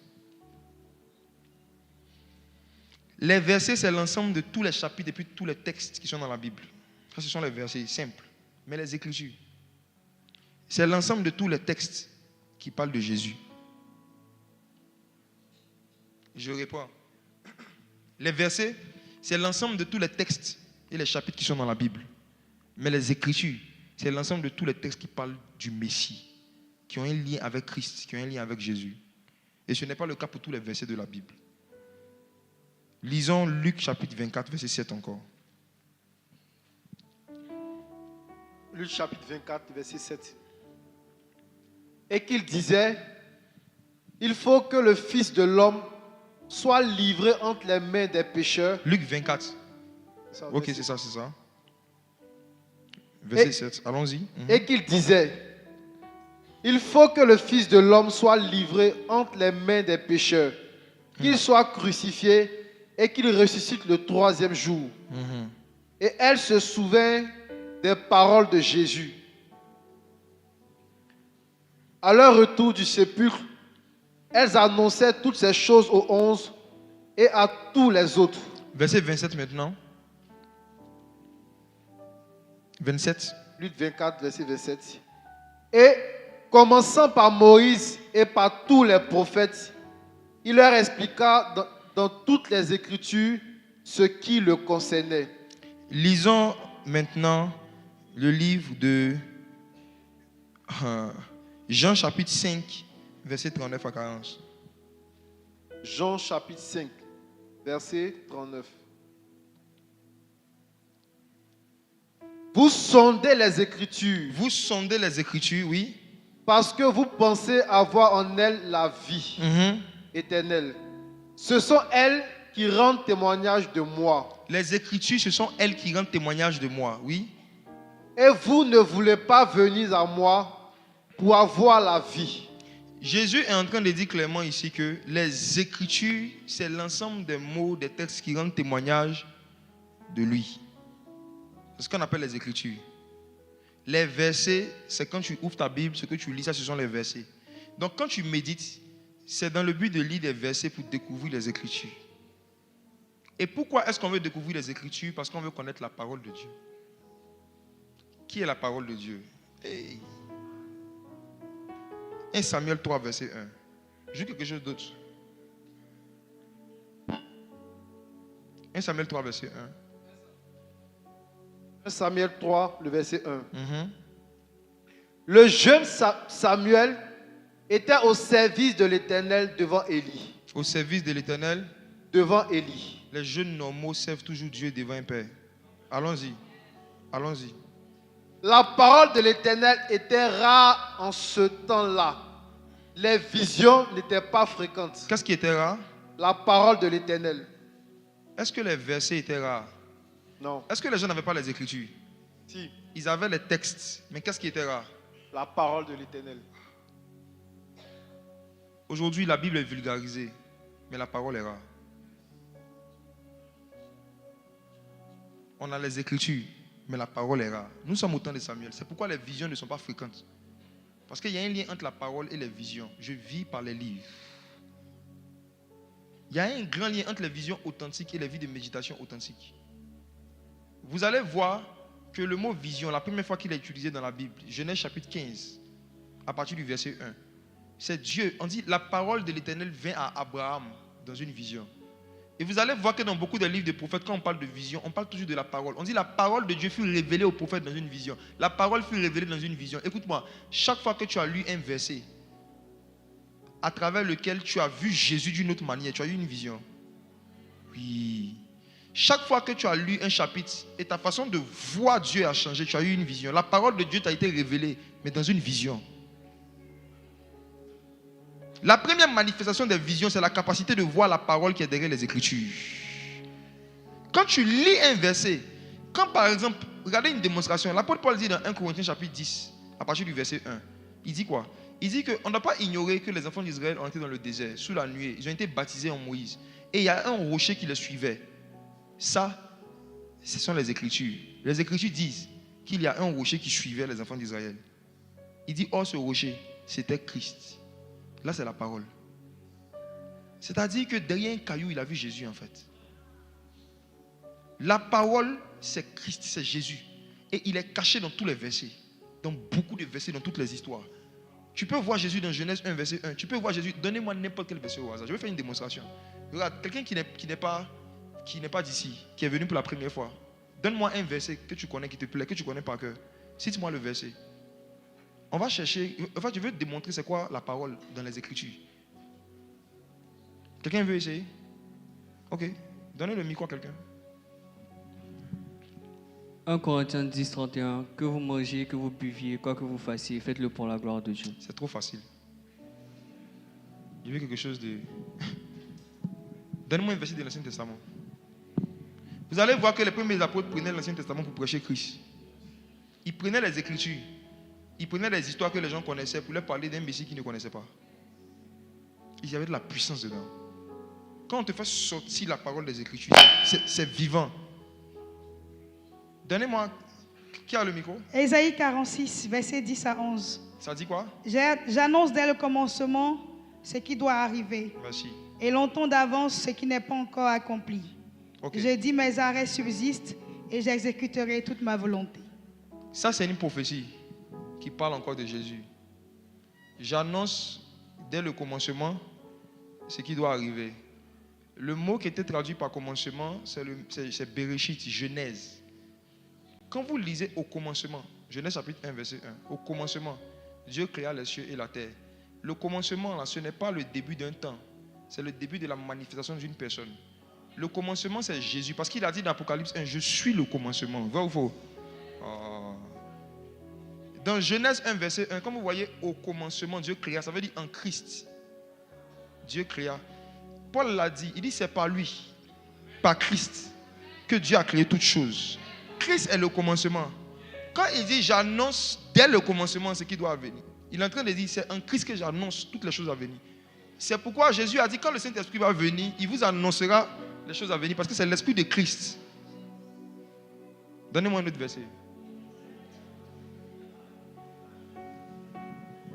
Donnez-moi une histoire de la Bible, une histoire. Mais David Goliath, c'est trop facile. Donnez-moi une histoire de la Bible que vous connaissez, une histoire. De l'Ancien Testament notamment, de préférence. Une histoire de l'Ancien Testament. Oui, madame?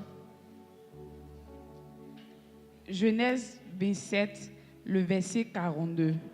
On rapporta à Rebecca les paroles d'Ésaü, son fils aîné. Elle fit alors appeler Jacob, son fils cadet. Et elle lui dit, voici Ésaü, ton frère, veut tirer vengeance de toi en te tuant. Ok. Bon, je prends l'histoire en elle-même. Jacob a usurpé l'identité d'Ésaü, n'est-ce pas? Ok. Qu'est-ce qu'il a fait? Normalement, il était le petit frère, le cadet. Et quand les pères devaient mourir, les pères transféraient la bénédiction à leurs enfants, mais à l'aîné, on donnait la double portion. Et la Bible dit que Jacob, poussé par sa mère, est parti en fait se déguiser. Il a usurpé l'identité de son frère. Et comme Isaac était aveugle, Isaac lui a donné la bénédiction. Cette histoire parlait de Christ. Ça parlait de comment est-ce qu'on allait recevoir le salut. Je vais commencer à raconter ça jusqu'à arriver sur la partie précise que tu as lue. Qu'est-ce qui se passe? Isaac, logiquement, doit bénir Ésaü. C'est Ésaü qui doit donner la double portion, logiquement. C'est le fils aîné. C'est l'image d'Israël, qui est la première nation, le premier pays à qui normalement et qui exclusivement devait recevoir le message du salut. Mais de la même manière que Ésaü a rejeté son droit d'aînesse, c'est comme ça que les Juifs aussi ont rejeté le Messie. Donc, comme les Juifs ont rejeté le Messie, Dieu maintenant s'est choisi d'autres nations, nous les non-Juifs, vers qui il allait envoyer le Messie. Mais pour qu'on puisse recevoir la bénédiction, il fallait qu'on soit dans le même état qu'Israël. De la même manière que Jacob, pour recevoir la bénédiction, devait être dans le même état qu'Ésaü, il fallait que nous aussi soyons dans le même état qu'Israël. Donc, qu'est-ce que Dieu fait? Qu'est-ce que Jésus fait? Qu'est-ce que Jésus fait? La Bible dit que nous tous qui avons été baptisés en Jésus-Christ, nous avons revêtu Christ. Comme Jacob qui avait revêtu une peau de poil. Vous voyez, non? Vous tous qui avez été baptisés en Jésus, vous avez revêtu Christ. Et c'est parce qu'on a revêtu Christ qu'on peut recevoir la bénédiction d'Israël. On est Agni, mais on a la bénédiction d'Abraham. On est Akon, mais on a la bénédiction d'Abraham. On est Bété, mais on a la bénédiction d'Abraham. Parce que quand Dieu te regarde, il ne voit pas un Bété, il voit un Messie revêtu. Ça, c'est la voix de Pascal, mais c'est la peau de Christ. Isaac a reconnu la voix de Jacob, mais la bénédiction n'est pas basée sur la voix, mais plutôt sur le parfum. C'est parce que nous sommes la bonne odeur de Christ que quand on prie, Dieu nous écoute.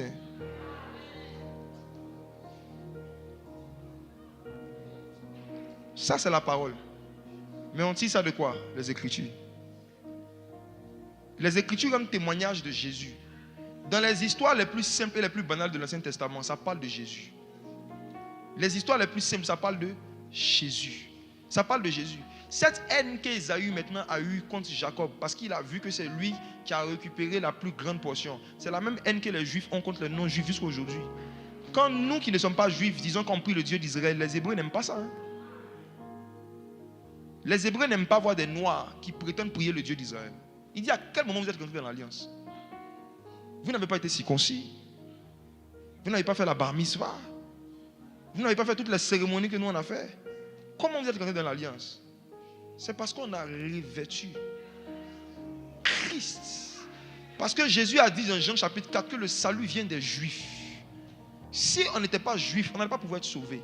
Il fallait que Dieu trouve un moyen de nous judaïser sans qu'on aille en Israël. Et ce moyen-là, c'est la foi en Jésus-Christ. Une fois qu'on croit en Jésus, dans le monde spirituel, c'est pourquoi moi je n'ai pas de lien de famille. Je ne suis pas avicam, je suis juif. L'apôtre Paul a dit dans le livre de Romains que le vrai juif, ce n'est pas celui qui a l'apparence. Vous êtes enfant d'Abraham par la foi en Jésus-Christ. Voici la parole dans les Écritures.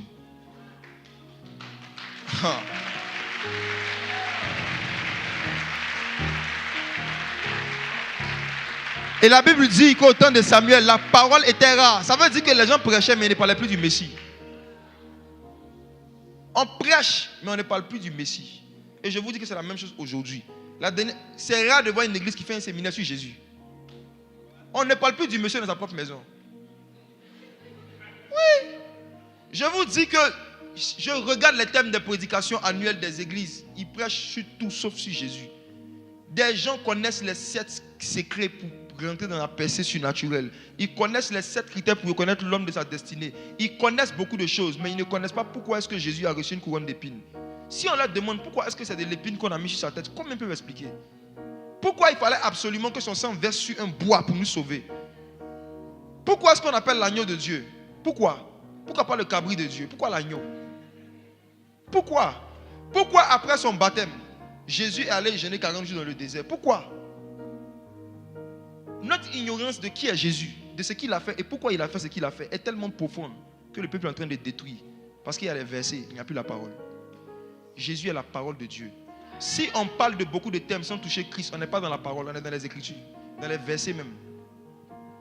Et ce ne sont pas les versets qui édifient, qui font grandir, qui rendent les gens puissants, c'est la parole. Vous avez la responsabilité vous-même de chercher la parole dans vos Bibles, de chercher Jésus, chercher à connaître Christ. C'est la connaissance de Christ, le niveau de connaissance de Jésus, de Christ que vous allez avoir, qui va déterminer le niveau d'assurance et de fruit que vous allez porter sur la terre. Je vous dis la vérité. On doit parler de Jésus.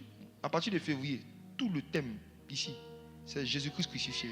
Je ne change pas de sujet. En février, on va planter la croix ici.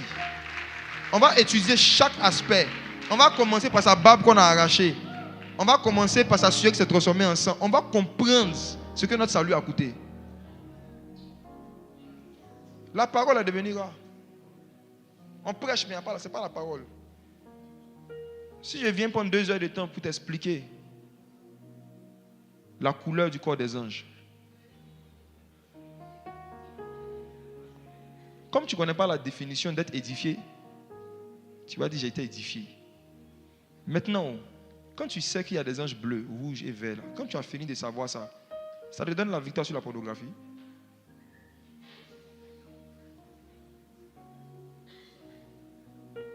Ça t'aide à prier plus longtemps. Tu arrives à jeûner plus longtemps. Tout ce qui ne transforme pas, n'améliore pas tes facultés, tes comportements et tes vertus, ce n'est pas de l'édification. Il y a des informations inutiles que les gens donnent à longueur d'heure parce que les gens ne connaissent pas la parole. Mais si vous avez la définition de ce qu'on appelle la parole, quelqu'un commence à vous parler de sa voiture, de sa femme, de sa maison, dans la prédication. 30 minutes, il entend parler de sa femme. Après, il parle de ses enfants à partir de la 42e minute sur YouTube. Après, il commence. Tu vas comprendre que c'est une prédication, mais la parole est rare, il n'y a pas la parole. Il a parlé de beaucoup de choses, mais il n'a pas parlé de Jésus. Il n'a pas donné la parole.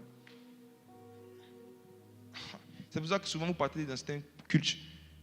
Tout le monde dit que c'était puissant, mais vous sortez, vous êtes vide. Jean chapitre 1, verset 1 à 4. Un passage qu'on connaît.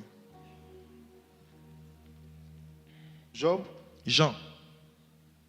chapitre 1, verset 1 à 4. Au commencement était la parole. Et la parole était avec Dieu. Et la parole était Dieu. Elle était au commencement avec Dieu. Toutes choses ont été faites par elle. Et rien de ce qui a été fait n'a été fait sans elle. Attends. Au commencement était la parole. La parole était avec Dieu. Et la parole était Dieu. Si on s'arrête juste sur ce verset, est-ce qu'on peut avoir une relation personnelle avec Dieu sans lire la Bible? Est-ce qu'on peut avoir une relation avec la parole sans lire la parole? Maintenant, vous qui ne méditez jamais vos Bibles et qui dites que vous avez une relation avec Dieu, vous avez une relation avec quel Dieu? Il y a beaucoup de dieux dans l'atmosphère. S'il vous plaît, aidez-nous à comprendre le Dieu que vous suivez. Un Dieu qui n'est pas la parole. Il y a certains ici qui suivent un Dieu qu'on appelle sensation. Les sensations, c'est un Dieu. Quand tu pries, maintenant, quand tu as fini de... Qu'est-ce que tu as appris de nouveau?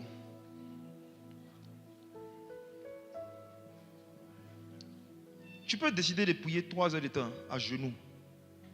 Si à la fin de tout ça, ou pendant tout ça, tu n'as pas cherché à recevoir une information sur Jésus ou sur Dieu que tu ne connaissais pas, c'est fort possible que tu aies perdu ton temps.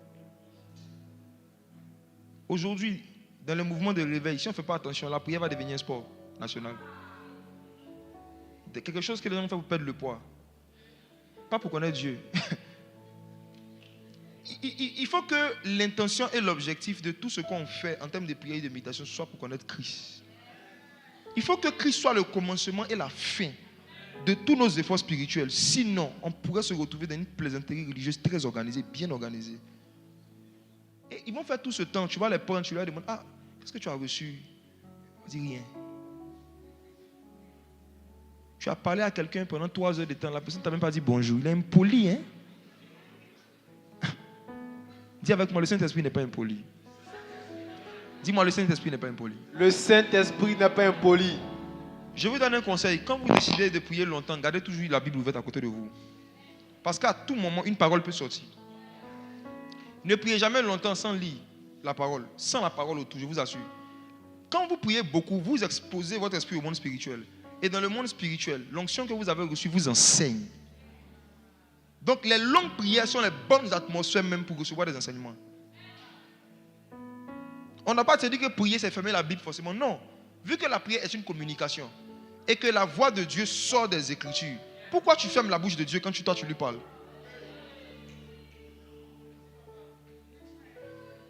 Arrêtez de fermer la bouche de Dieu quand vous lui parlez.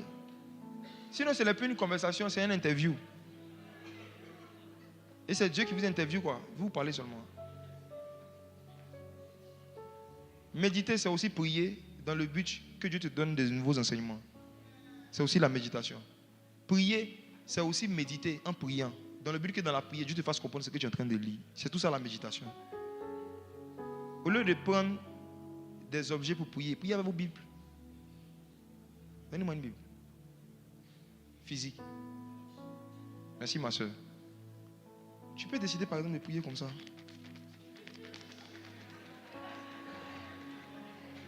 Tu pries avec ta Bible. La vérité, demandez à ceux qui ont l'habitude de prier avec la Bible pas loin. Pendant la prière, tu auras envie de lire un verset, vrai ou faux? Un verset va te venir à cœur. Et quand tu vas le lire, des révélations vont commencer à couler dans ta tête. Tu es en train de prier, puis tu sens Psaume 119, verset 15. Je ne sais pas ce que ça dit, tu ouvres. Qui a déjà vécu ça au moins une fois? Gloire à Jésus. Ma prière pour vous, c'est que vous vivez ça chaque jour au nom de Jésus. Que ce ne soit plus une seule fois, mais que ce soit une expérience régulière au nom de Jésus. C'est ça la vie de méditation. C'est ça la vie de méditation. Cherchez la parole. Ne vous contentez pas de connaître des versets. Cherchez la parole. Cherchez à comprendre. Cherchez à voir des choses qui concernent Jésus. C'est ce qui va vous bâtir. La Bible dit dans Éphésiens que Dieu il a établi les uns comme apôtres, pasteurs, docteurs, prophètes, évangélistes pour le perfectionnement des saints en vue de l'œuvre du ministère et pour qu'on puisse tous parvenir à la connaissance du Fils de Dieu. Ça veut dire que le rôle des 5 ministères, c'est de nous aider à mieux connaître qui est le Fils de Dieu. C'est le but de tout ce qu'on doit faire. Ça doit être l'objectif de tout par derrière. Sinon, après, l'orgueil spirituel nous prend. On se vante de nos heures de prière. On va commencer à se vanter de nos cœurs, de nos temps de jeûne qu'on fait, que d'autres n'arrivent pas à faire. L'apôtre Paul dit, en ce qui me concerne, loin de moi de me glorifier d'autres choses que de la mort de mon Seigneur Jésus. Les gens qui ont l'habitude de méditer sur Christ, en fait, c'est comme un antidote à l'orgueil, en fait. Ça te rappelle chaque fois que ce ne sont pas tes œuvres que tu fais là qui t'ont donné la vie que tu as, c'est l'œuvre de la croix. Gardez continuellement à cœur l'œuvre de la croix, la mort de Jésus sous les yeux. Garde de l'orgueil. Même si tu arrives à jeûner 50 jours dans le même mois, 2 fois, tu vas comprendre que ce n'est pas ça qui produit la puissance qui se manifeste. La puissance sort du sang de Jésus. Ce n'est pas par tes jeûnes que les gens sont guéris. Ce n'est pas ces meurtrissures que les gens ont la guérison.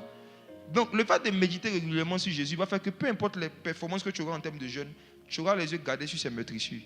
Et quand tu vas commencer à vivre des miracles, si on te demande c'est quoi ton secret, tu vas montrer les plaies de Jésus, tu ne vas pas montrer ton ventre vide. Les gens veulent qu'on leur donne des secrets, autre que ce qu'ils ont dans la Bible. Il dit, ils sont sûrs que tu as un secret. Pour vous, c'est trop facile. Il y a forcément quelque chose derrière. C'est l'esprit fétichiste africain. Il y a toujours un esprit, il y a quelque chose d'occulte derrière tout. Il y a forcément quelque chose derrière. Mon père spirituel, pasteur Yannick Diaty, nous a raconté une histoire hier. Il dit dans un village, il y avait pendant des années des gens qui étaient mordus par des serpents. Et lorsqu'on les mordait, ils partaient voir quelqu'un qu'on appelait le grand Manitou. Le grand Manitou avait un morceau de fer. Quand il touche la partie où on t'a mordu, le venin sort et tu es guéri. Donc les gens l'adoraient, les gens le vénéraient. Il était devenu une divinité dans le village. On dit le grand Manitou a la puissance de guérir les venins des serpents. Et il dit qu'un explorateur qui s'appelait Diego Cao est venu. Il a entendu parler de ça. Lui aussi, il était blessé par un serpent. Je suis sûr qu'il a fait exprès. Les blancs, ils aiment les expériences. Il est venu, le monsieur a pris son morceau de fer, il a touché le pied du gars. Le venin est parti. Parce que les blancs croient plus en la sagesse qu'aux esprits. Ils se sont dit qu'il y a forcément une explication scientifique à ce phénomène. Donc, ils ont pris le grand Manitou en l'envoyant en Occident. Ils ont fait des analyses et c'est là qu'ils ont découvert qu'une certaine concentration de calcium fait sortir le venin du corps humain. C'est comme ça que cette découverte scientifique est venue. C'est-à-dire que si tout de suite un serpent t'a piqué, qu'il n'y a pas longtemps, quand on met un morceau de fer qui a une certaine concentration de calcium, ça va faire sortir le venin. Simple. Mais les Africains pensaient que c'était une puissance occulte.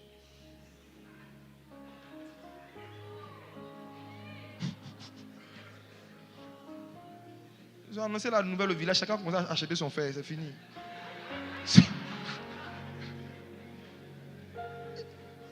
Et souvent, c'est comme ça que nous sommes. On te dit que le secret de l'onction de la plénitude du Saint-Esprit, c'est la vie de méditation régulière et personnelle. Tu dis non, j'ai compris, mais derrière ça, il y a un mystère. Je termine avec ce point. Pourquoi est-ce que ceux qui n'ont pas une vie de méditation finissent par mourir spirituellement? Peu importe la quantité de vidéos de prédication qu'ils écoutent. Mes frères et sœurs, ne laissez pas les vidéos de prédication, même pas même mes vidéos, remplacez vos vies de méditation. Vous allez mourir spirituellement. Vous allez mourir spirituellement. Ne laissez pas les vidéos de prédication et les livres, déjà même qu'on ne lit plus beaucoup aujourd'hui, remplacez vos vies de méditation. Normalement, les prédications sont censées vous pousser dans la méditation. Logiquement, quand tu écoutes une prédication, quand on donne un verset, tu es censé prendre ta Bible. Ouvrir ta Bible pendant que le prédicateur donne le verset, toi aussi la lis. Mais je vous observe pendant les moments. Vous ne lisez pas la Bible à la maison, vous ne lisez pas à l'église. Si on avait des écrans ici, mais là on vous avait tué. La com, afficher son verset. Ils vont fermer la Bible et puis eux aussi ils crient sur la com. La com! La bonne tenue, c'est que le pasteur a dit. Matthieu 7, 7 là-bas. Vous avez des Bibles, mais à cause de la technologie, vous attendez que ce soit la com qui vous fasse lire des versets. Et ce qui est pire encore, même quand la com affiche, il y en a qui ne regardent pas l'écran, qui regardent toujours le visage du pasteur. Ah! Le manque de lecture personnelle de la Bible et de méditation personnelle a fabriqué des idolâtres qui viennent dans les programmes dans le but de voir l'homme de Dieu à la fin. Des idolâtres qui n'ont pas de considération et de foi en celui qui est présent au milieu, Jésus. Non, non, non. Ils mettent la foi à la fin, l'homme de Dieu. Ils viennent dans les programmes, ils n'écoutent pas la prédication, ils ne notent pas, ils ne notent rien. Ils se disent à la fin, je vais lui expliquer mon problème. Il va prier pour moi. Ça, c'est une mentalité d'Africains qui avaient l'habitude d'aller voir les féticheurs. Et beaucoup parmi vous, là, vous êtes des adeptes des anciens féticheurs convertis à Jésus. Mais vous avez juste changé de fétiche. Votre fétiche maintenant, c'est l'homme de Dieu. Vous ne lisez pas la Bible, mais vous avez pris les rendez-vous privés avec les prophètes. Vous ne lisez pas la Bible, mais vous avez les rendez-vous privés avec les pasteurs. Et quand ils ne sont pas disponibles, vous vous fâchez. 2025, soyez forts. Ayez le cardio. Dans la nouvelle alliance, Jésus a fait de chacun d'entre nous des sacrificateurs et des rois. Chacun est censé entretenir sa relation avec le Saint-Esprit et sa foi. Dans Jacques chapitre 5, verset 13, qu'a-t-il écrit? Quelqu'un souffre, qu'il prie. On n'a pas dit quelqu'un souffre, qui parle à son pasteur. Arrêtez vos choses là. Toi, tu connais la souffrance des pasteurs. aller parler à un homme de Dieu doit être la deuxième chose qu'on fait après avoir prié, jeûné et médité pour une situation qui nous concerne et pour laquelle Dieu ne nous a pas répondu. C'est-à-dire que dis que tu vas aller exposer ton problème d'abord à un super oin. Il faut que ce soit un problème que toi-même tu as cherché à traiter. Dans la prière, dans le jeûne, dans la méditation, parce que tu n'as pas de solution. En ce moment, tu vas parler à un homme de Dieu. Là, ça fait de toi quelqu'un qui est mature. Quand un enfant est vraiment enfant, dès qu'il a faim, maman j'ai faim. Dès qu'il a soif, j'ai soif. Souvent même l'enfant, c'est pas ça qu'on a dit des enfants. L'enfant arrête à côté des toilettes. Puis il dit, papa, je vais pisser. À qui on a déjà fait ce coup-là? Souvent même il se déshabille, il se met devant le WC, puis il t'appelle, il dit, je veux pisser. Puis je lui dis, mais pisse. N'est-ce pas que les enfants font ça? Ce qui montre l'enfance, c'est un désir d'assistance permanent. L'une des manifestations de l'enfance, c'est le désir de t'assister en tout et pour tout. On va t'assister pour tout. À un âge, on tolère ça. Maintenant, tu as 15 ans, toi, tes dents sont au complet. Et puis, viens, va, appelle ton papa, mets-toi côté des toilettes, dis, papa, il veut pisser. Ça va. Va ici. Logiquement, ce qui montre que tu as grandi, c'est que pour certaines choses, tu ne l'as plus appelé papa pour ça. Il y a des choses que tu es censé faire toi-même. Donc, il y a des choses qu'on peut tolérer aux nouveaux baptisés. Et c'est pourquoi, à partir de maintenant, 2025 à MSA, les nouveaux baptisés seront très connus. Nickel, tu as fait le badge? Tu as fait le badge? C'est en cours, non? Les nouveaux baptisés auront des badges. Il y a des questions que tu vas poser, on va regarder ton cours. Si tu es un nouveau baptisé, on peut comprendre, on te tolère. Tu es dans la foi depuis les années 80.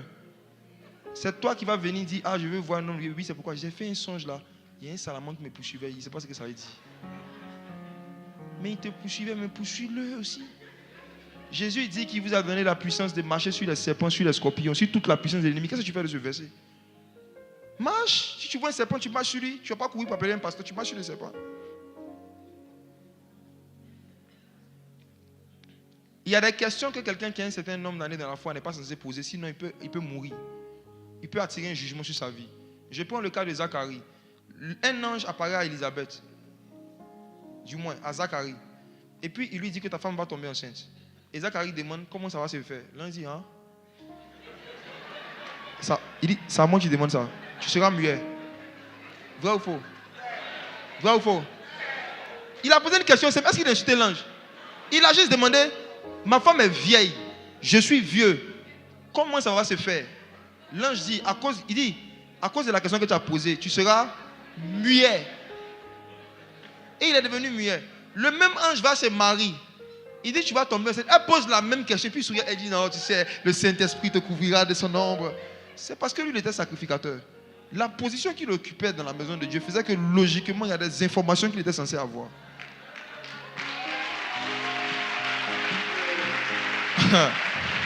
Il y a des informations qu'il était censé avoir. Si vous ne méditez pas, certains anges vont commencer à vous gifler.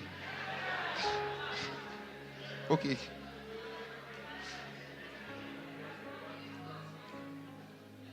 Deux raisons qui font que le manque de connaissance de la Bible apporte la mort.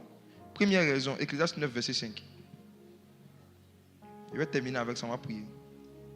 Ecclésiaste 9, verset 5. Ecclésiaste 9, le verset 5. Les vivants, en effet, savent qu'ils mourront, mais les morts ne savent rien. Les morts ne savent rien. Les morts ne savent rien. Les morts ne savent rien. Comment on reconnaît quelqu'un qui est mort dans l'église? C'est rien.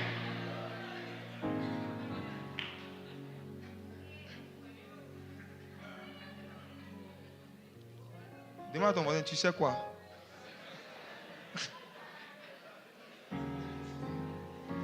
De la même manière que le miel attire les fourmis, l'ignorance attire la mort. En fait, l'ignorance est le miel de la mort. Quand tu es rempli d'ignorance, la mort veut te laper.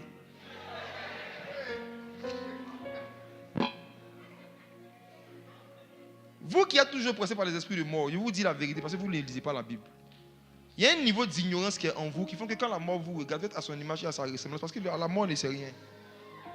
Vous ressemblez tellement à la mort que souvent la mort vous confond avec ses adeptes. Remplissez-vous de l'esprit de vie en mangeant la parole de Dieu. Si vous ne lisez pas la Bible, vous allez vous-même. C'est parce que vous ressemblez à des esprits de mort que les esprits de mort sont attirés par vous. Les morts ne savent rien. Toi, tu ne sais rien. On dit Habakkuk, tu ne sais pas où c'est situé. Si on a dit Naoum, on t'a tué. Si j'ai dit Sophonie, tu vas t'évanouir. Les morts ne savent rien. Dis avec moi, les morts ne savent rien. Donc c'est le savoir qui nous fait sortir de la vie, de la mort.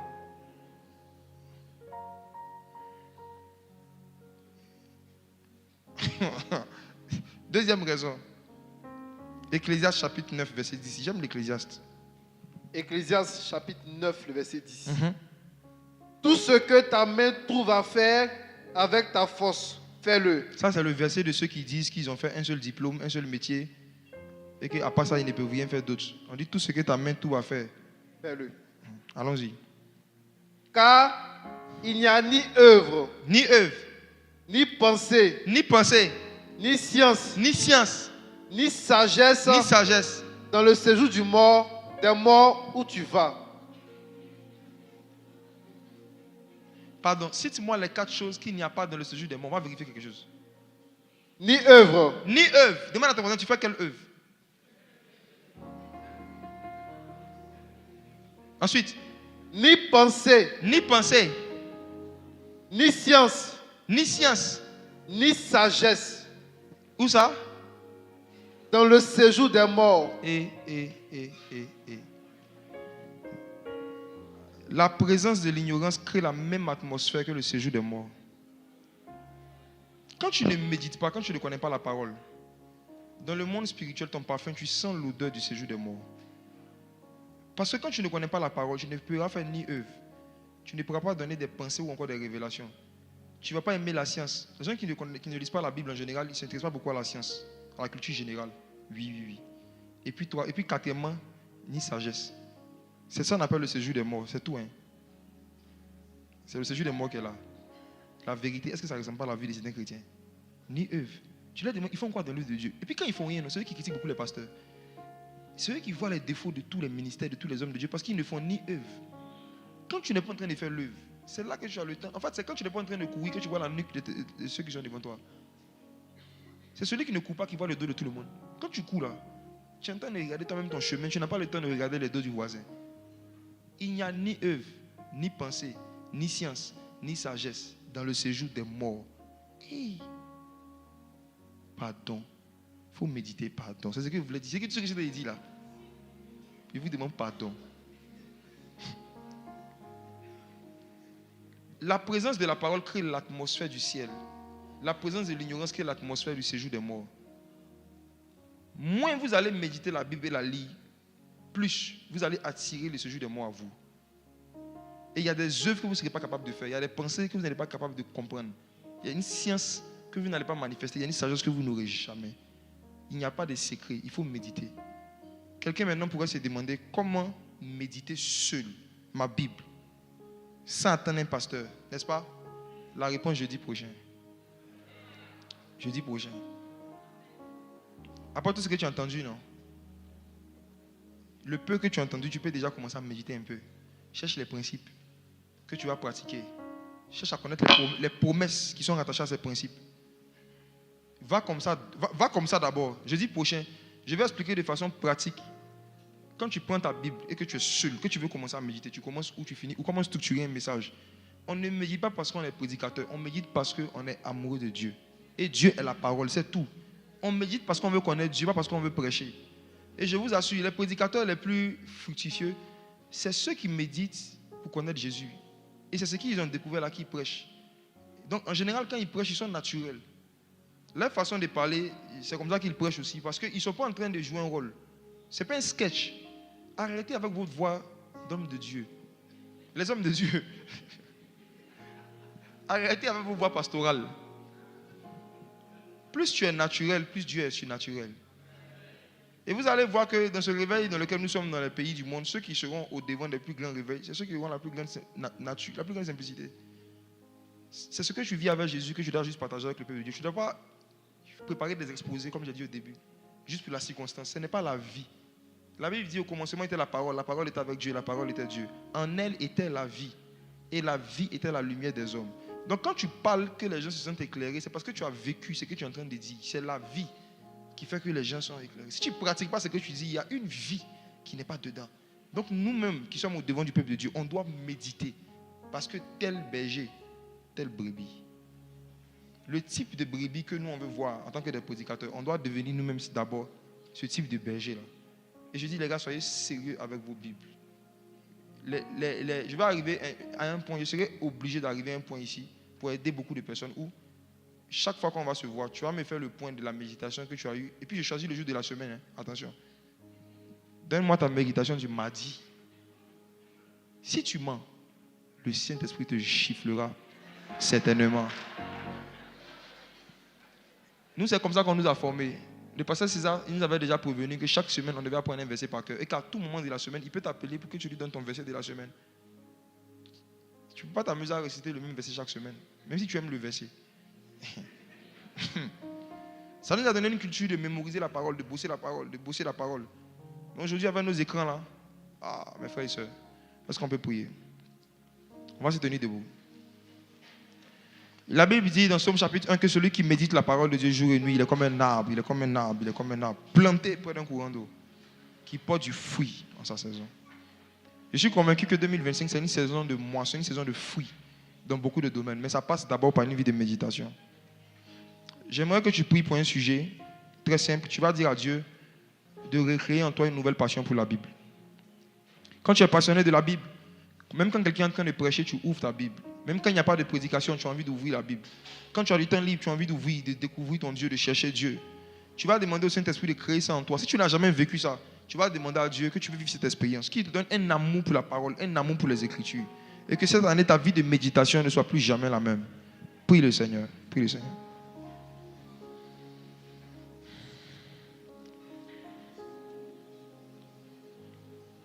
Père, merci pour ce soir, merci pour la parole.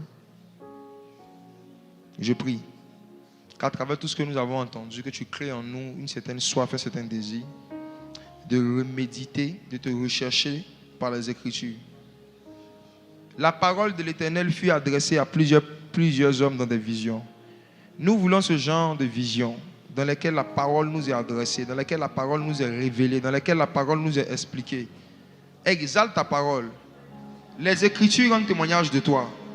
Nous aussi, nous voulons rendre témoignage de toi. Mais on veut que notre témoignage soit en accord avec celui des Écritures. Afin que l'Esprit se retrouve dans ce que nous disons et qu'il glorifie Jésus. Oh Saint-Esprit, que l'amour de la parole, que la soif de la parole revienne davantage en nous. Apprends-nous tes principes. Fais-nous découvrir tes promesses. Apprends-nous à considérer tes punitions. Apprends-nous à prêter attention à la parole prophétique. Apprends-nous tes principes. Fais-nous découvrir tes promesses. Apprends-nous à marcher en tenant compte des punitions, des jugements. Apprends-nous à prêter attention à la parole prophétique.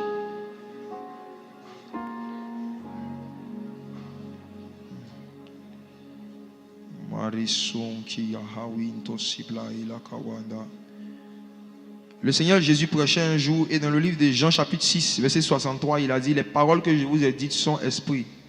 Les paroles sont esprit. Les paroles sont esprit. Il y a des esprits derrière chaque parole qui sort de Jésus. Il y a des anges. Il y a des anges derrière les Écritures qui sont prêts à venir expliquer les Écritures à ceux qui ont un cœur de comprendre. J'ai parlé de cette expérience parce que le Saint-Esprit m'avait dit que ce soir, il va commencer à introduire plusieurs parmi nous ici dans ce genre d'expérience de Daniel. Yes. Parce que tu as eu à cœur de comprendre. Parce que tu as eu à cœur de comprendre. Parce que tu as eu à cœur de comprendre. Des esprits de sagesse et de révélation vont commencer à te visiter. Parce que tu as eu à cœur de comprendre. Parce que tu as eu à cœur de comprendre. La parole va venir à toi. C'est lui qui envoie sa parole. La parole se déplace. La parole marche. La parole touche. La parole bouge. Palia kambelezo. Skibla wind. Malia brinko palia. Subla kawa pale. Skalia ple kompili. Et Kawinto. Il y a une communion avec les Saintes Écritures que plusieurs vont commencer à vivre à partir de ce soir. Il y a des expériences surnaturelles avec la Bible qui vont commencer dans la vie de plusieurs à partir de ce soir. Waouh! Shekawame close bras de bord. Et la Kawain doble. Je peux sentir la présence de ces anges qui travaillent dans le domaine de la sagesse et de la révélation. Ceux qui expliquent aux hommes les pensées cachées de Dieu. Ceux qui inspirent aux hommes la science, la sagesse qu'il y a dans le séjour des vivants. Shakamanda Lakawe. Il avait dit à Daniel, je suis venu pour t'ouvrir l'intelligence. Je suis venu pour t'ouvrir l'intelligence. Je suis venu pour ouvrir ta compréhension. Les camèches en paquet. Attendez. Il y a des personnes qui seront touchées au niveau de la tête. Dieu a positionné des anges pour vous ouvrir l'intelligence. Inverser cette révélation. Inverser cette message. Ils ont commencé à toucher les têtes. D'autres vont sentir physiquement du vent. D'autres vont sentir une chaleur au niveau de leur tête. Je vois des anges qui sont en train de circuler, toucher les têtes. Parce que tu as eu à cœur de comprendre. Tu reçois une nouvelle grâce de la compréhension de la parole. Pakamendos. Dans 7 secondes, ça va s'intensifier. 7. 6. Soutenez les gens. 5.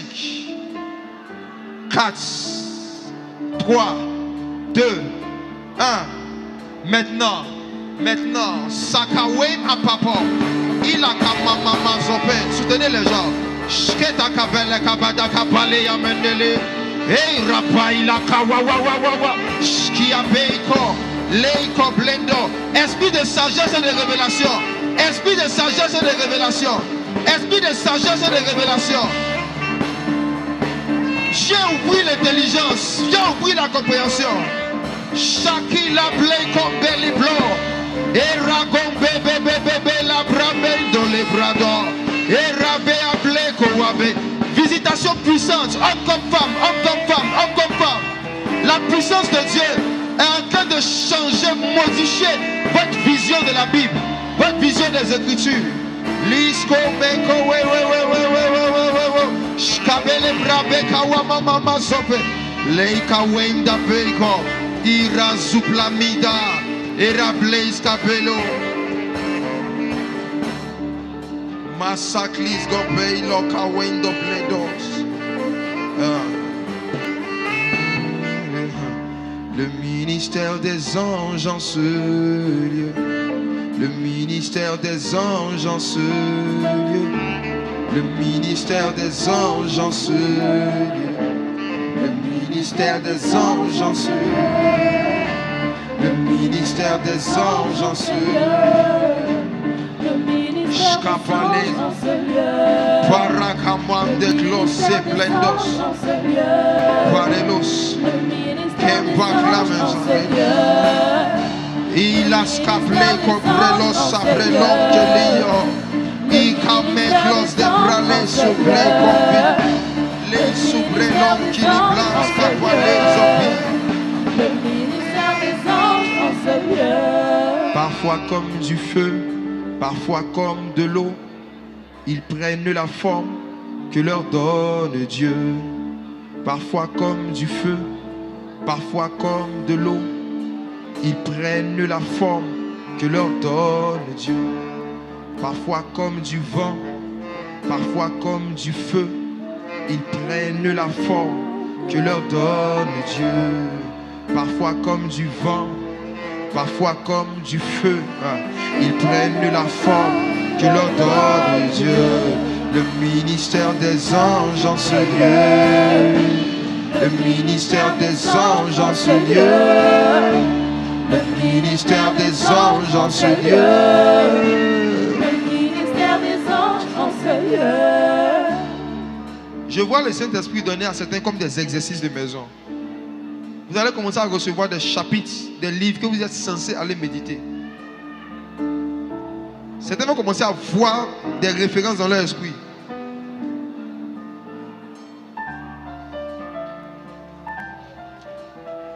Maintenant, le nom des livres de la Bible commence à se faire entendre dans le monde des esprits. chacun va entendre et voir des noms de livres de la Bible différents. Et il aura la responsabilité d'aller chercher la parole dans ses Écritures. La semaine sera merveilleuse. Il y a des visitations particulières qui attendent plusieurs. De la même manière que les captifs sont sortis de Babylone, quand Daniel a médité Jérémie et qu'il a jeûné, prié, il y a beaucoup de blocages, il y a beaucoup de bénédictions qui seront libérées cette année à cause de vos vies de méditation. Parce que vous allez commencer à méditer et à prier selon ce que vous avez médité. Des portes vont s'ouvrir dans le ciel.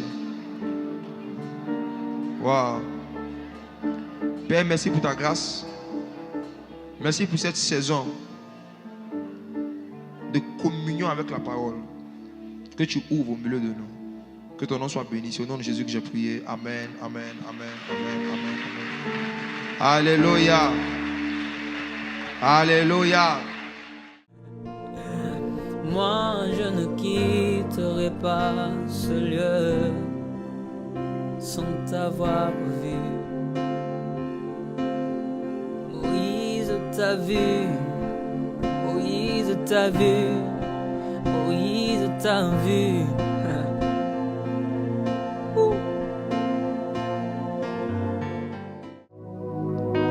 L'onction est disponible comme une source d'eau qui coule ne s'arrête pas, qui coule ne s'arrête jamais. L'onction est disponible comme une source d'eau qui coule ne s'arrête